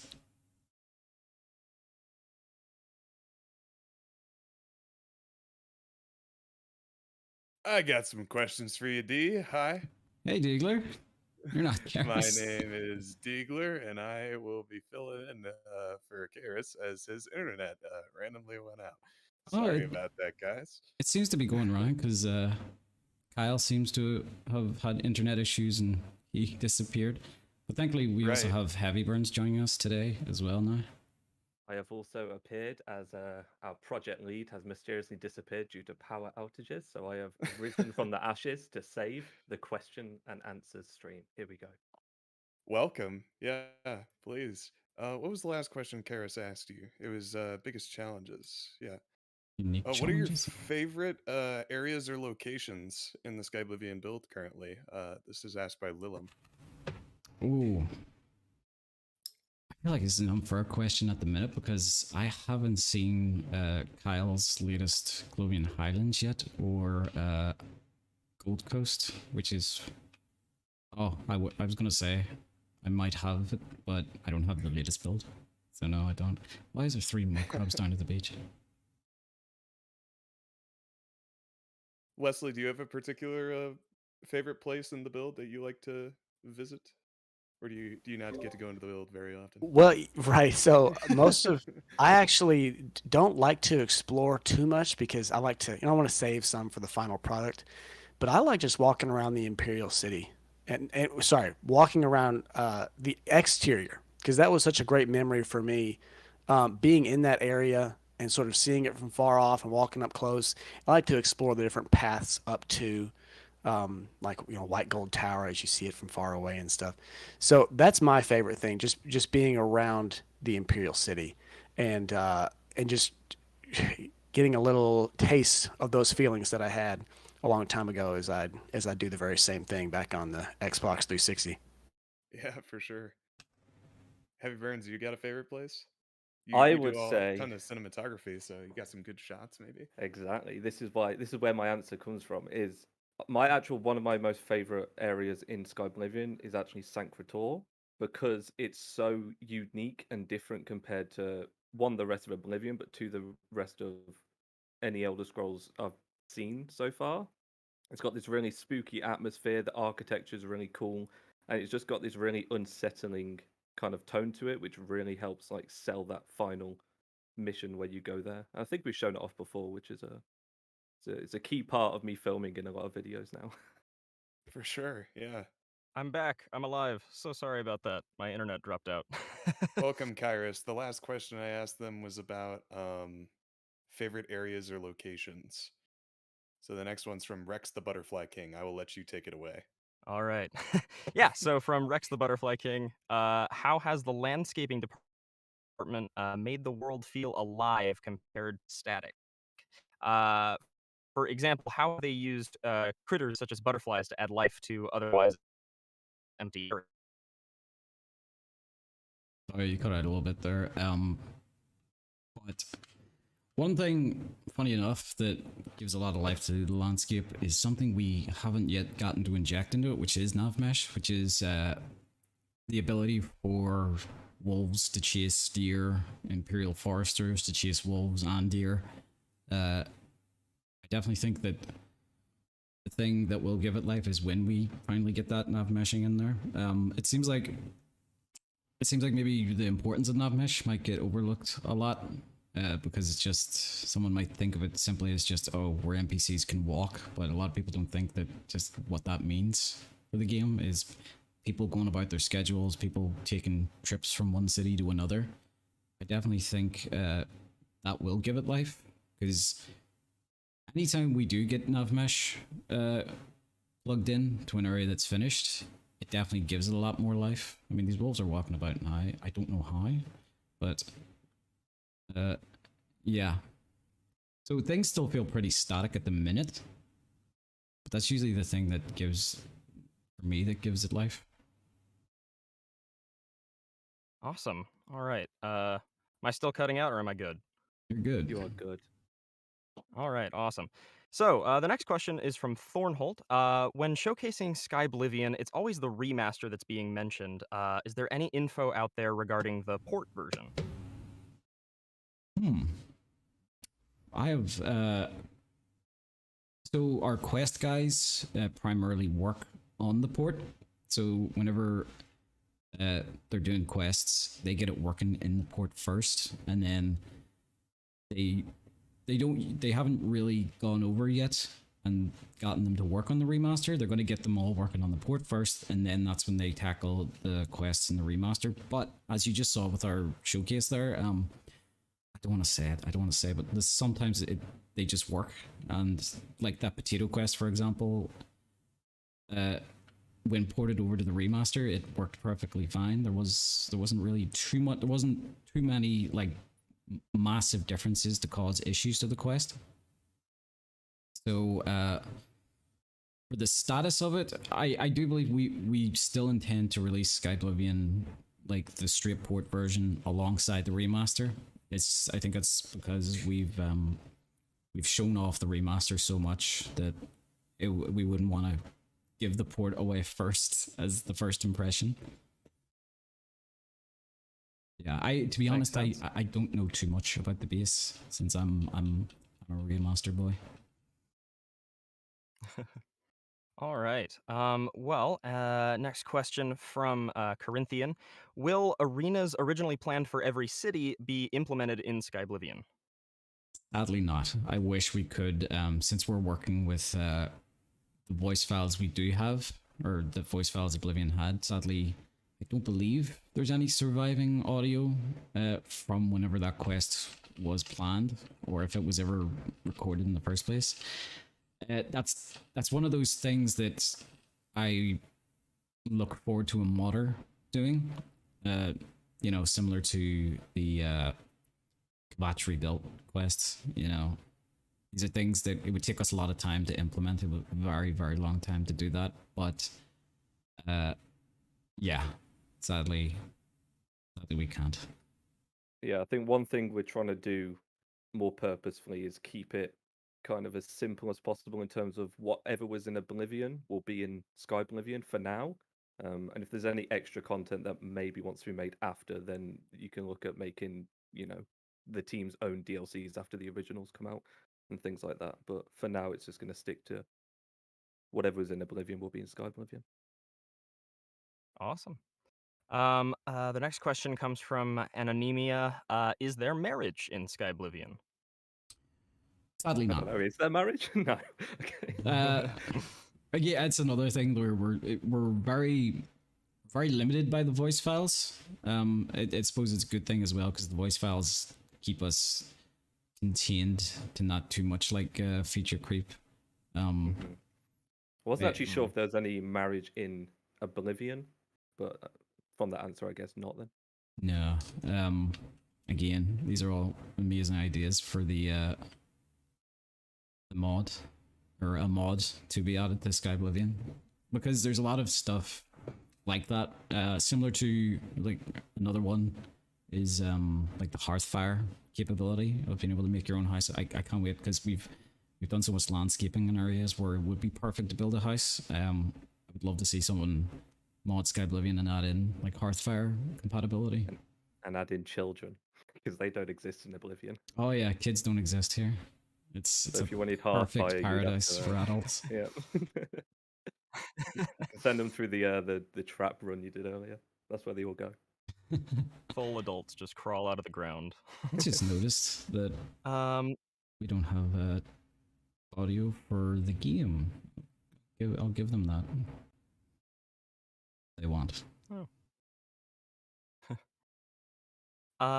Okay. Next question is I'm probably gonna butcher this. Savle CZ. So Skyblivion isn't rewriting the dialogue topics into actual sentences like Skywind?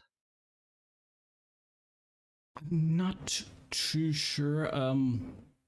Like, isn't that on a per? Well, is that on a per quest implemented basis? Like, if there's one that's really abstract and doesn't make sense, then they might do it. But for the most part, if it fits well into the quest structure, then it's probably going to stay the same, as far as I've seen so far. Right, yes. I believe that's right. Makes sense. Yeah, I think we're only going to... We're letting the automatic conversion do its thing. But there are cases where we need to step in and add scenes and really make some. There are some converted quests just don't work, and so as needed, we add what we need to get the quests to work whenever there's really no parallel from the Oblivion system that was required by the original quest as we take it into the Skyrim system. Cool. The next question is from Criff3. Would you guys release Skyblivion's UI as standalone, like the clothing you guys did for Nexus? I'd really like to use the UI. I think that would be nice. I'm not too sure. We usually, when it comes to, I fell for a trap. God damn it! Ow. I think for us, it usually refers to like the creator of it. So usually, if somebody makes an armor for us, like the Necromancer armor we released or the Steel armor, if they want to release it, we allow it. I don't see us having too much of an issue releasing the UI, but I think we're still working on it. Still some things being kinked out. So I would like to think we would finish it first before releasing it. Cool. So the next question is from Lilim. What are some key differences when comparing original Elder Scrolls 4 and Skyblivion? Probably the level design and world design. It's probably the biggest. It's I think I would say most notably the dungeons for sure. Yeah. See, I'm not sure what it's like for Skywind, like how they would define their mod, but for us, it's like we're kind of all three. We're a port, we're a remaster, and we're a remake in like a lot of different areas. We're a port in the fact that well, our quests and story are all ported quite literally. We're a remaster in some aspects where some of those quests get tightened up a little bit. They run a bit better, they're a bit smoother, and you get the full remake, which is all the armors, all the character designs, all the world designs. Yeah, that's, I'd say, you know, kind of everything visual is the big difference. Whereas kind of, I'd say atmosphere-wise, we've tried to keep that the same. And yeah, I think you've done a great job on that, just from what I've seen. Another, just a quick question from Carl Johnson. Will there be crossbows in Skyblivion? no, because my Yeek doesn't like them. I do believe there is a line by my Yeek. So there's all these things that were in Morrowind that didn't get put into Oblivion, and my Yeek has like a cheeky line for each of them. Even he mentions children as well. Because I think my Yeek became a joke that the developers would do. Like anytime they were going through like the Elder Scrolls like forums, like reading messages from fans saying why don't you put this in? Why don't you put that in? They would sometimes have my Yeek give a cheeky line. I can't remember my Yeek's line for the crossbow, but I think maybe he feels they're a bit of a cheat. So I think it would be funny, or it would be a bit odd to have those cheeky lines from my Yeek, but then also have the stuff that he's talking about in. You should have Mike be the only person who wields a crossbow in the game, just to rub it in. There's a good idea. Make it meta that way. Do not cross my Yeek, or he will shoot you with a crossbow. Okay, the next one is from Dante King. Can we see the perk tree? So I mean, that's it's the same as Skyrim one, right? At the yeah, moment. that's certainly a part where we haven't really finished the UI. 100% sure on what we're doing on it, but yeah, it literally looks like Skyrim. A minute. Cool. Next question is from something. Will Skyblivion have any standalone content like a pre-release? Sadly not. That's one thing Beyond Skyrim kind of gets the benefit of, is they're able to kind of chop up as they go, but it's just so difficult to know where we would be able to chop up Skyblivion, as well as an absolute headache technical-wise. Yeah, it'd probably take more work to like chop it up and make a pre-release than if you just waited around for it just to get fully made and come out, right? Yeah, probably. Don't hurt me! All right, next question from Jaden Derby. Will everything Skyblivion makes become modders resources when it releases? Whoa. Down bottom, you scared the shit out of me. As for permissions, I'm not too familiar. We can't wait for people to mod it, so he killed me. So we're using our assets in their mods for Skyblivion, yeah, we're all for it. I suppose it's always a difficult thing to figure out. I'm stuck in a time loop. It's time for God mode. But yeah, I'm pretty sure we are gonna be pretty open with our permissions. I think it depends on the asset as well. Depends who made it, what they want, and probably it depends what the actual permissions are on port and like using them in Skyrim and things like that as well. So it's probably something we'll have to figure out, and people will know by release, I assume. Yeah. All right. So, next question comes from Motionless Flame. Will Skyblivion have custom loading screens? Yes. We're very sad that we couldn't like get a preview of it in before the showcase, but they're currently being worked on. They will feature like a 3D diorama style to it. Yeah, it's got this like 3D parallax style. If you go to the first dev diary we posted, you can see examples of it in there. But they're sort of it would be the same effect, but they were 3D renders, and at the moment they're currently being implemented properly into the game. So they're being worked on. But yeah, you can see examples of that in the first dev diary, and I will say they're very, very cool as far as loading screens go. Awesome. Next question from Lilum. Will the gameplay feel similar for a Skyrim player, or will Skyblivion aim to bring back gameplay elements from the original Oblivion? I think it'll feel pretty similar to Skyrim. I think it will feel mostly... Sadly, we couldn't get things like acrobatics in, at least not yet. But yeah, it'll feel pretty similar to Skyrim. I think there's some gameplay features we're thinking about / working on, and if they work, then great, they'll be put in. If they don't, then they don't. There's things like quick casting and things like that. If they work and are able to get done, then they'll be in. If they're a bit goofy or don't work properly or just aren't possible, then it'll be basically the same as Skyrim gameplay wise. I think a good example, I think an example of one that's actually finished, and it's more of a matter of what people want. It's a funny one. Is somebody came to us and showed us a working prototype of the Oblivion style lockpicking, and I've seen people say they like Skyrim's more, people say they like Oblivion's more, and I think this person's on our team now, and I think it's finished, it's working, it's just not in our build yet. So yeah, we could do stuff like that. I'm super excited to see that that's the case. I love new mechanical things in any mod or game or anything like that, so if the lockpicking is working, then that would be really, really cool to see, in my opinion.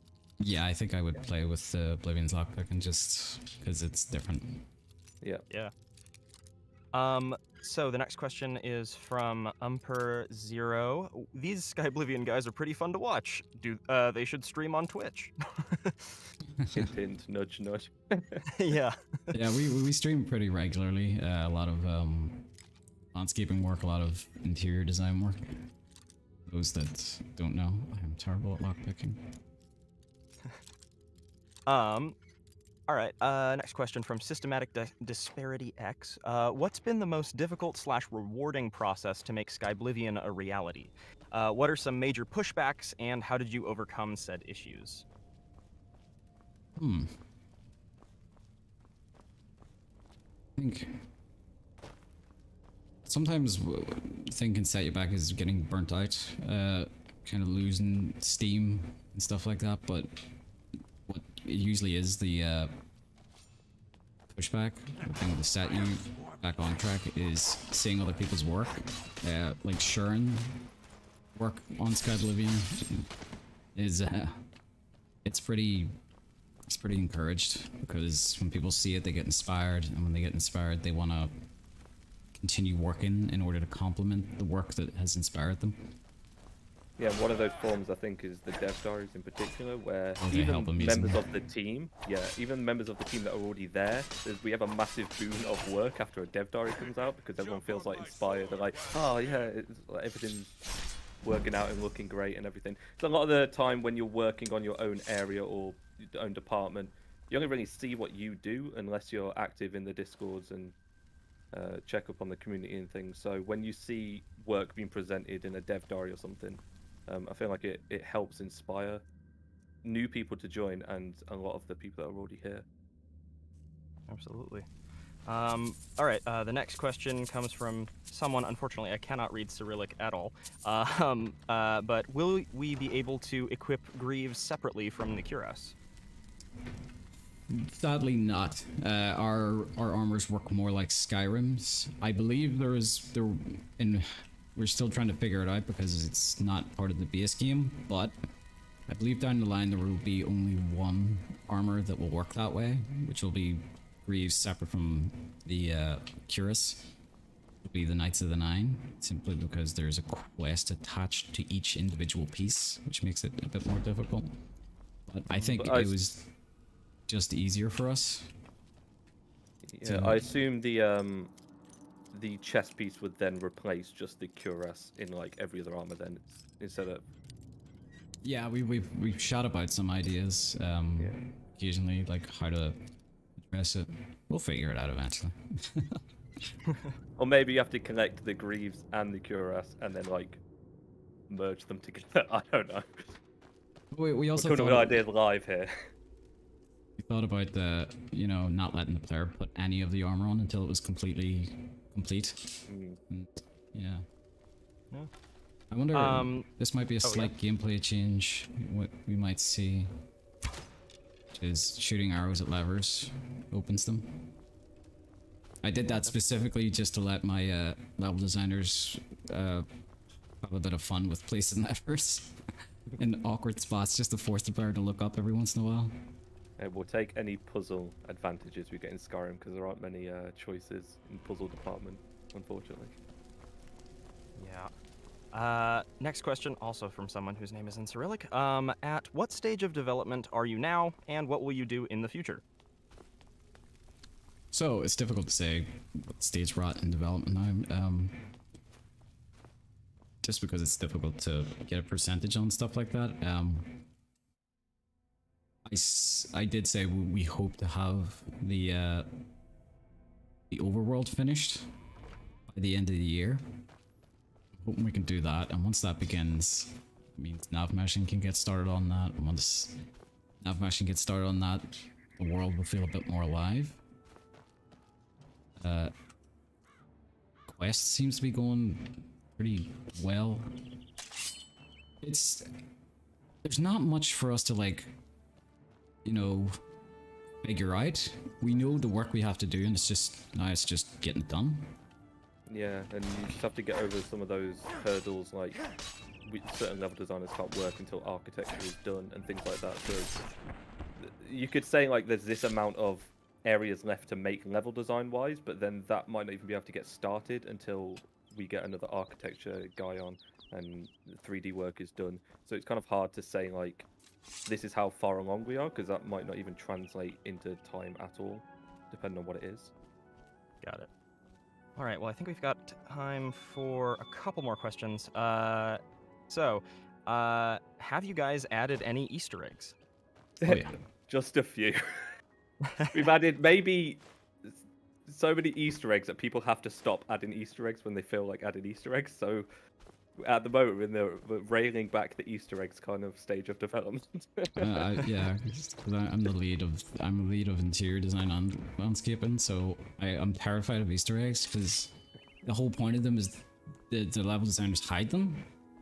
I don't want them to hide them from me, because if they're a very stupid Easter egg and a very obvious one, or like something so obscure that would like hate the game horribly, I don't want it in, but they keep hiding it from me. All right. Well, I think that brings us to the end of this Q&A segment. Thank you guys so much. This has been great. Anything you guys want to say before we head to the next segment? Yeah, if you're a 3D architecture person, please sign up because we need you. And the level designers need you too. If you're a level designer, sign up because we need you. Basically, if you want to take part, sign up because please, we need you. We're going to get a video of Kyle crying on camera, begging for help. So Yeah, we really wanted them to do that video. Oh, that'll work for sure. That's going to be our fate. Yeah, quick reminder that all of the links for the respective projects' social medias are in the description, and you can find all of their YouTube channels and such here on YouTube. So yeah, thank you so much to all of you for participating, joining us for the Q&A. And next up is the Humble Beginnings segment, where the developers of the biggest Skyrim modding projects have come together to talk about their respective starts with each of their projects.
All right. Hello, everyone.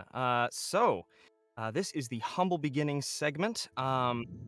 Joining us, and to start us off, I've got a couple questions prepared here, and then we will eventually transition into audience questions. So make sure to put your burning questions in the chat, and we'll try to get to as many as we can. First off, let's just have everyone introduce themselves. Go ahead and say your name, what project you're from, and just what your general role is on that project. Can I start? Yeah, sure. Hi, my name is Sel, and I'm the lead writer for Rodia. We are a project that is bringing a new island, well, archipelago, I should say, to the east of Tamriel. Hello, I'm Desiree. I'm the project manager of Thras, and we make the slowed lands of Thras with all the necromancers and stuff. And Hello. last but not sorry. I'm Forcefield, and I'm developing Olenveld, the undead island that you will explore in the future. And last but not least, I'm Rob C.B. Wilson. I am a lead for Beyond Skyrim Elsewhere, Beyond Skyrim Valenwood, Eleanor, and I'm also the Beyond Skyrim PR lead. Awesome. Well, welcome everyone. So first off is just the big question of the day for this Humble Beginnings segment is, how did each of these projects start? How did they come into fruition? If we want to just go down the list again in the same order, that's fine, or people can popcorn as they like. Yeah, sure. Well, we started about 3 years ago, and we were basically, we started from scratch, I'd just say. I mean, the place we're working for has about 3 sentences in law, so obviously we started from a very little, and we had to basically build up very big bits of it over time. Yeah, I think I'm going next. Thras started with just a few people talking on a forum, then collecting themselves, building ideas, making a more defined view of what Thras is. And then we have different versions of Thras in history because we've been a few years of development, and now we have a stable team that gets a lot of things done.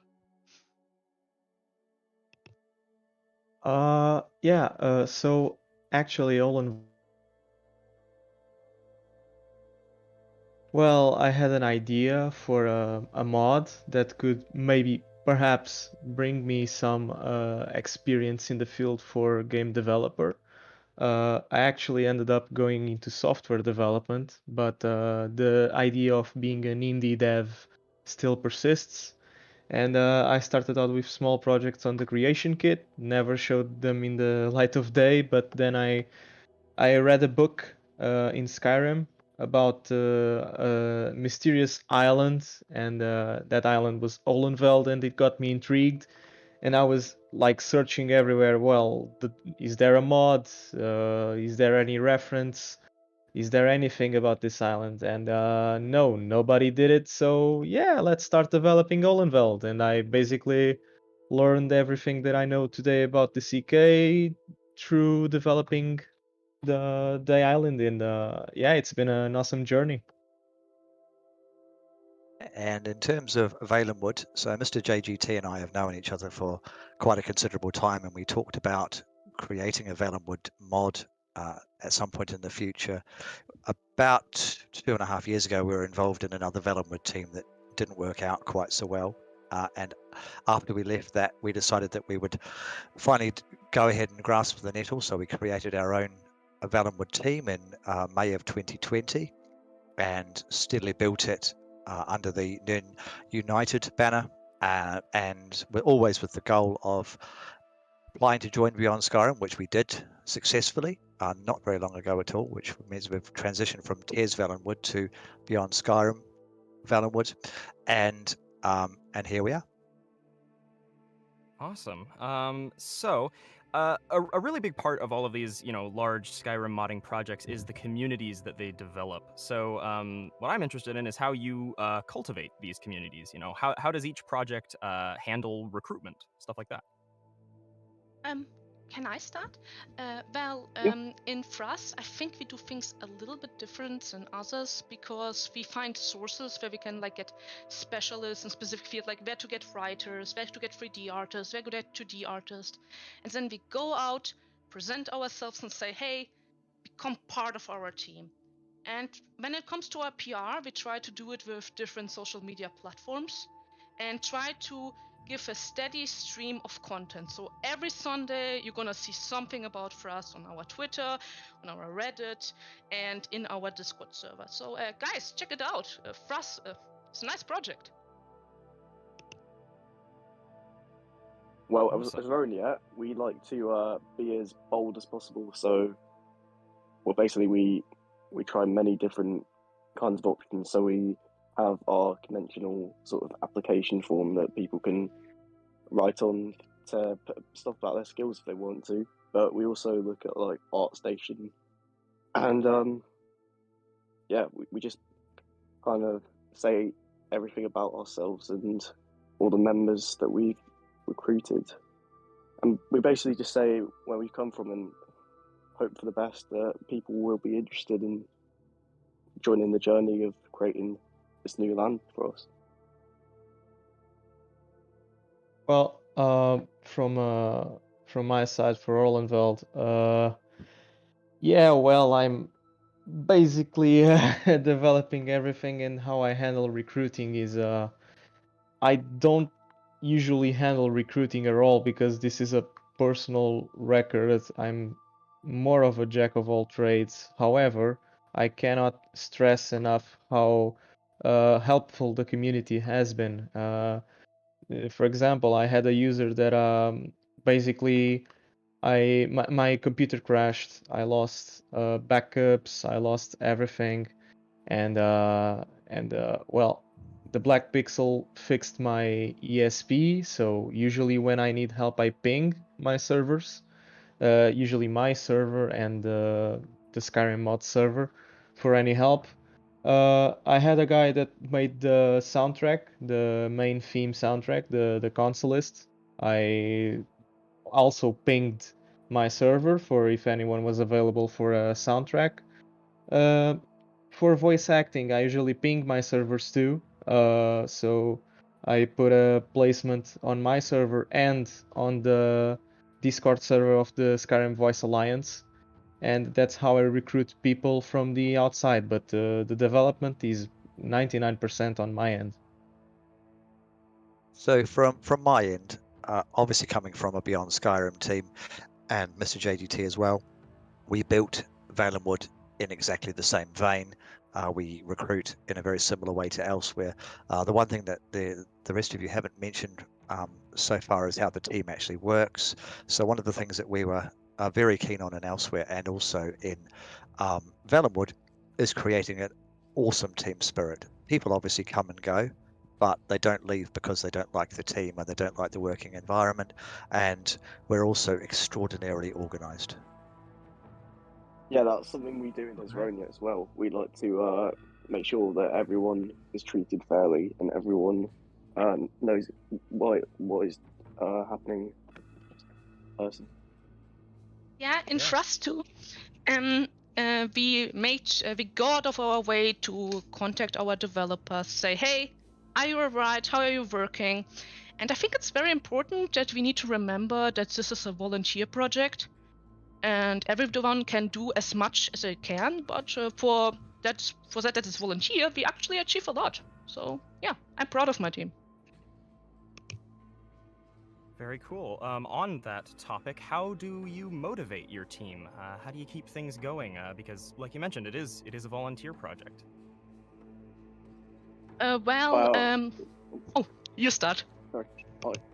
No, you can start because you started talking first. Okay. Well, I write my team members every 1 or 2 months. Then we have every Sunday open free meetings where you can come, you can work on Thras things, but it's no worries if you work on something else. Then we try to give our members like an overview of what's happening in Thras, because sometimes if you're just a 3D artist, you don't know what's happening in level design, what's happening in writing. And lastly, we just try to make it clear that if you have real life obligations, it's not so bad, but when you do something, we're happy. Yeah, we pretty much do the same as what Desabri said. We also like to just keep things steady and like always come up with new ideas, always keep brainstorming in the project, because I think it's important that everyone gets a say in like what happens and what comes through the board. Well, from my side, this is gonna sound weird, but I actually motivate myself because this project, I consider it a thank you, as a thank you project for the community. Skyrim helped me through my teen years and throughout young adult life, and it was a really good escapism, and I can't thank the community enough. So I'm making a mod back, like a goodbye, because I don't have that much time enough to develop or even play. But I motivate myself to finish the mod and say a big thank you for everyone. And I'm glad to see the community alive. And yeah, sometimes on brainstorming and stuff like that, I usually have dreams on a daily basis with the mod. So I know this is weird, but I dream about my progress and I dream about the development. So yeah, who knows? Maybe a Daedric prince is letting me know what to do. I don't know. Oh boy, if I would dream about Thras, I think I would go crazy. Like, if something doesn't vomit, if he sees my mod, I did something wrong. Strange things happen. So in addition to what everyone else has said already, one of the things that I focus most on elsewhere in Valenwood is what I can give back to people. So they give us our free time and contribute to our mod. So I'm very keen on making sure that people are aware that they can build portfolios for whatever they wish to do on ArtStation and other places.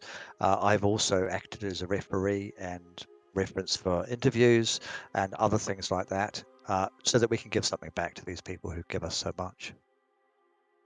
Yeah, that has happened quite a bit on our team as well, where we've had people who've like gone to skills from our team, and they've obviously gone onto other jobs, or they've got even better jobs than they could ever hope for, just because they've gotten all this experience. Yeah. Awesome. Oh yeah, what were you gonna say? Oh, I just wanted to mention that a few of our developers made the jump to real industry work, and yeah, that's also a thing that people can get a lot of experiences in modding projects and grow from there and develop as a developer. Yeah, totally. All right, so next question. How much collaboration has there been between projects, and how do you facilitate that?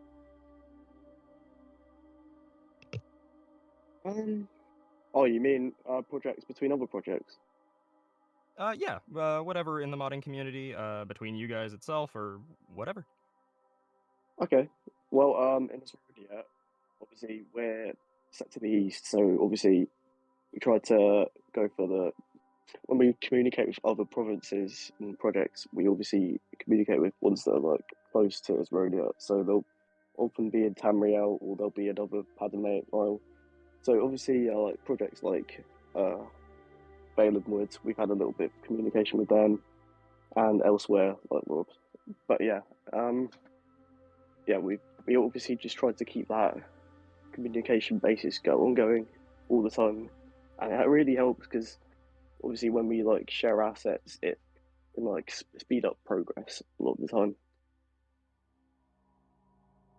Yeah, especially if two regions are doing the same thing. For example, Skyblivion and Iliac Bay did something we did too, and we did something they did. So we just shared around what we had, and we both saved a lot of time. I think we more than them, but we are very thankful.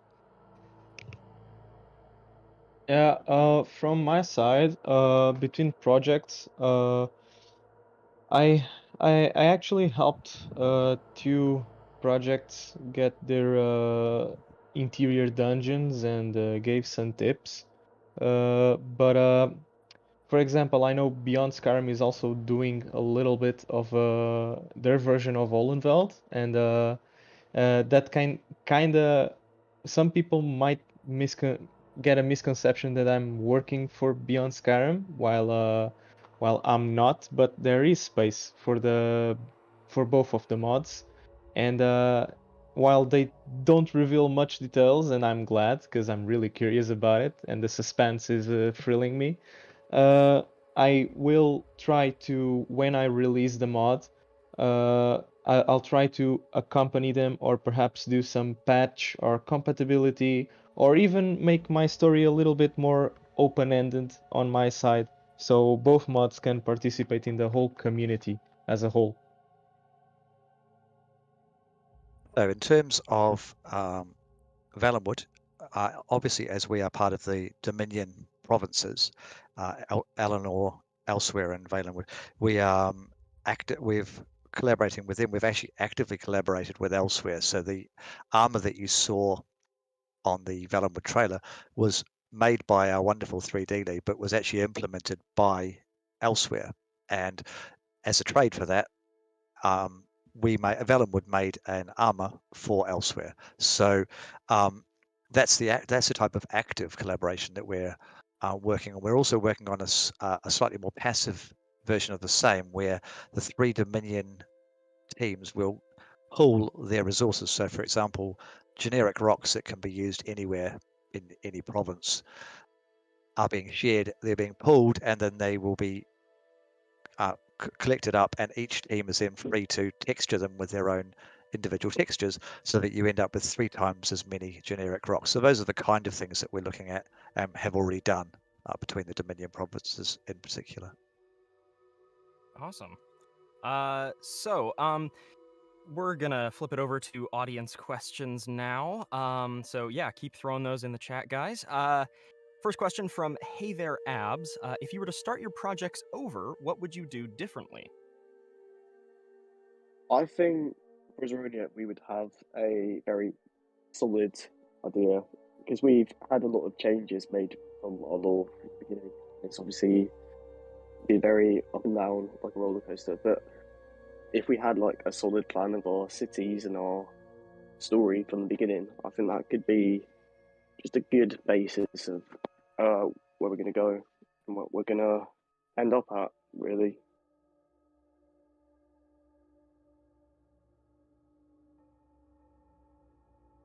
Well, from my side, for Allenveld, if I had to start again from scratch, I think what I would do differently was a better balance between making stuff on the fly and planning it, because I can't really count the amount of times that I had to reiterate a city, a quest, a dialogue, a scenery, a landscape, because I did those things on the fly, and while they looked cool, sometimes they didn't link well with other stuff, so I had to reiterate and go back to the drawing board, write some stuff on my notepad, try to plan better the things, and then actually doing them. So yeah, definitely working a better balance between planning and doing. Yeah, in Thras, we had some different phases because the team changed in its members and our goals changed because we did it for a few years. And I think the Thras that exists now is only 3 to 4 years old. Like, we have the assets, we have the build and stuff like that, but there was a lot of fluctuation. Like, our project director, Kettledge, is like our pillar.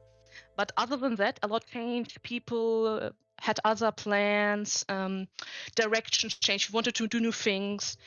And I think we are on a good path, but the problem that we didn't manage from the start is to decide what our scope would be.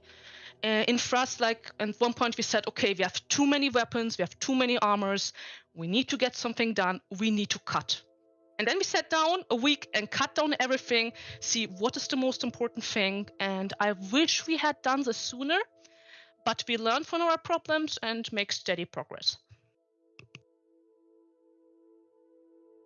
So for Valenwood, because as I said earlier, we started on an initial Valenwood team and then left it for various reasons.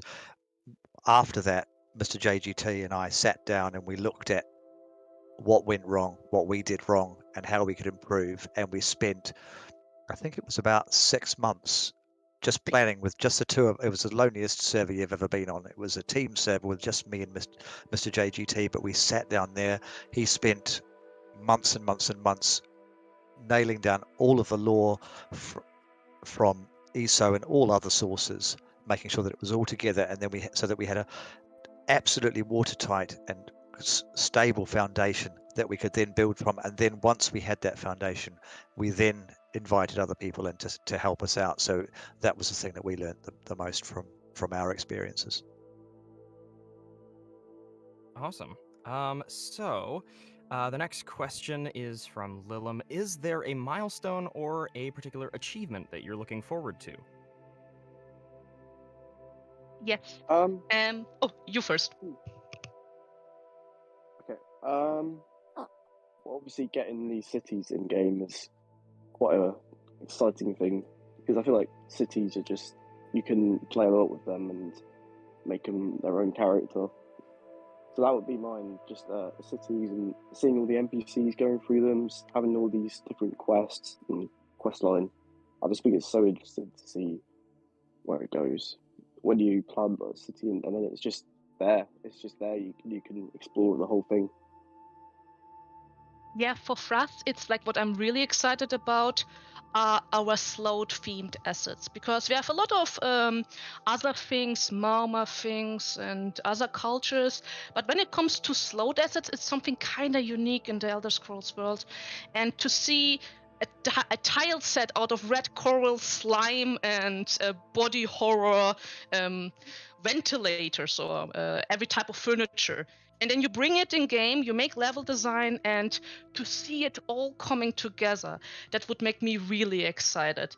And then the biggest milestone would be to see Sloths in game, moving, acting, interacting. And that would be great. I'm really excited for this. Yeah, well, for Olenveld, I guess the biggest milestone I could achieve is the community's approval. In the sense that in my case, as a sole developer, I have tons of work writing all the quests and doing all the level design that I'm risking being repetitive or monotonous on some areas of the mod, and I'm trying to avoid that. And I'm really trying to release something that people can enjoy. That's the most important thing. I don't care about endorsements, I don't care about downloads. I just want, if one person downloaded the mod and told me, well, your story was awesome, that will already make my heart full. So for Valenwood, we've been in a very unique position because we were waiting to join Beyond Skyrim. We have, until we joined Beyond Skyrim, had no height map whatsoever. So the thing that I'm looking forward to the most is actually doing some level design, because up until now we didn't have anywhere to do it. That actually brings me to a quick question for Valenwood specifically. Kieran Brennan asks, will Valenwood be its own world space or sharing one? It shares the same world space as Cyrodiil and Elsewhere, so the Heartland world space. Very cool. All right, next question from PP Klon. How do you all work together within your teams? What's the collaboration like specifically within those teams? We just like to. Well, obviously, we said before that we'd like to make everyone be treated equally, but we like to make the departments all work together very closely. So, let's say writers, obviously, they're going to start at the very foundation, but then they will work with the 2D department, and then the 2D department will go to the 3D department, obviously, and then, yeah, it would just go on like that, and it just really works because it means everyone's happy with what's been put on into the next step. I think the correct phrase you're looking for, Sal, is it just works. Yeah, it just works. Yeah, but what's really amazing is when you have like a 2D artist and he posts his progress, and then a 3D artist chimes in and say, hey, can you do this and this to have better views and can do this better? Or the 3D artist does something and say, hey, the concept art should be like this. Or then the level designer comes and said, yeah, but we need to have this asset like this and that, or it doesn't fit. Like, when everyone comes together and just makes it work, like you said. Like a cake. All working together like a cake, all coming together.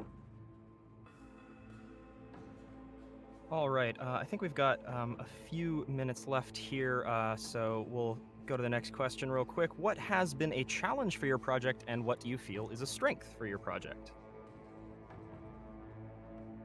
Our strength? Sure, go ahead, Desabu. Yeah, our strength is productivity. Like, we pump out assets like it's nothing. I think a weakness that Thras could have is we're kinda very niche, we're kinda very grotesque, and it's not like everyone's cup of tea.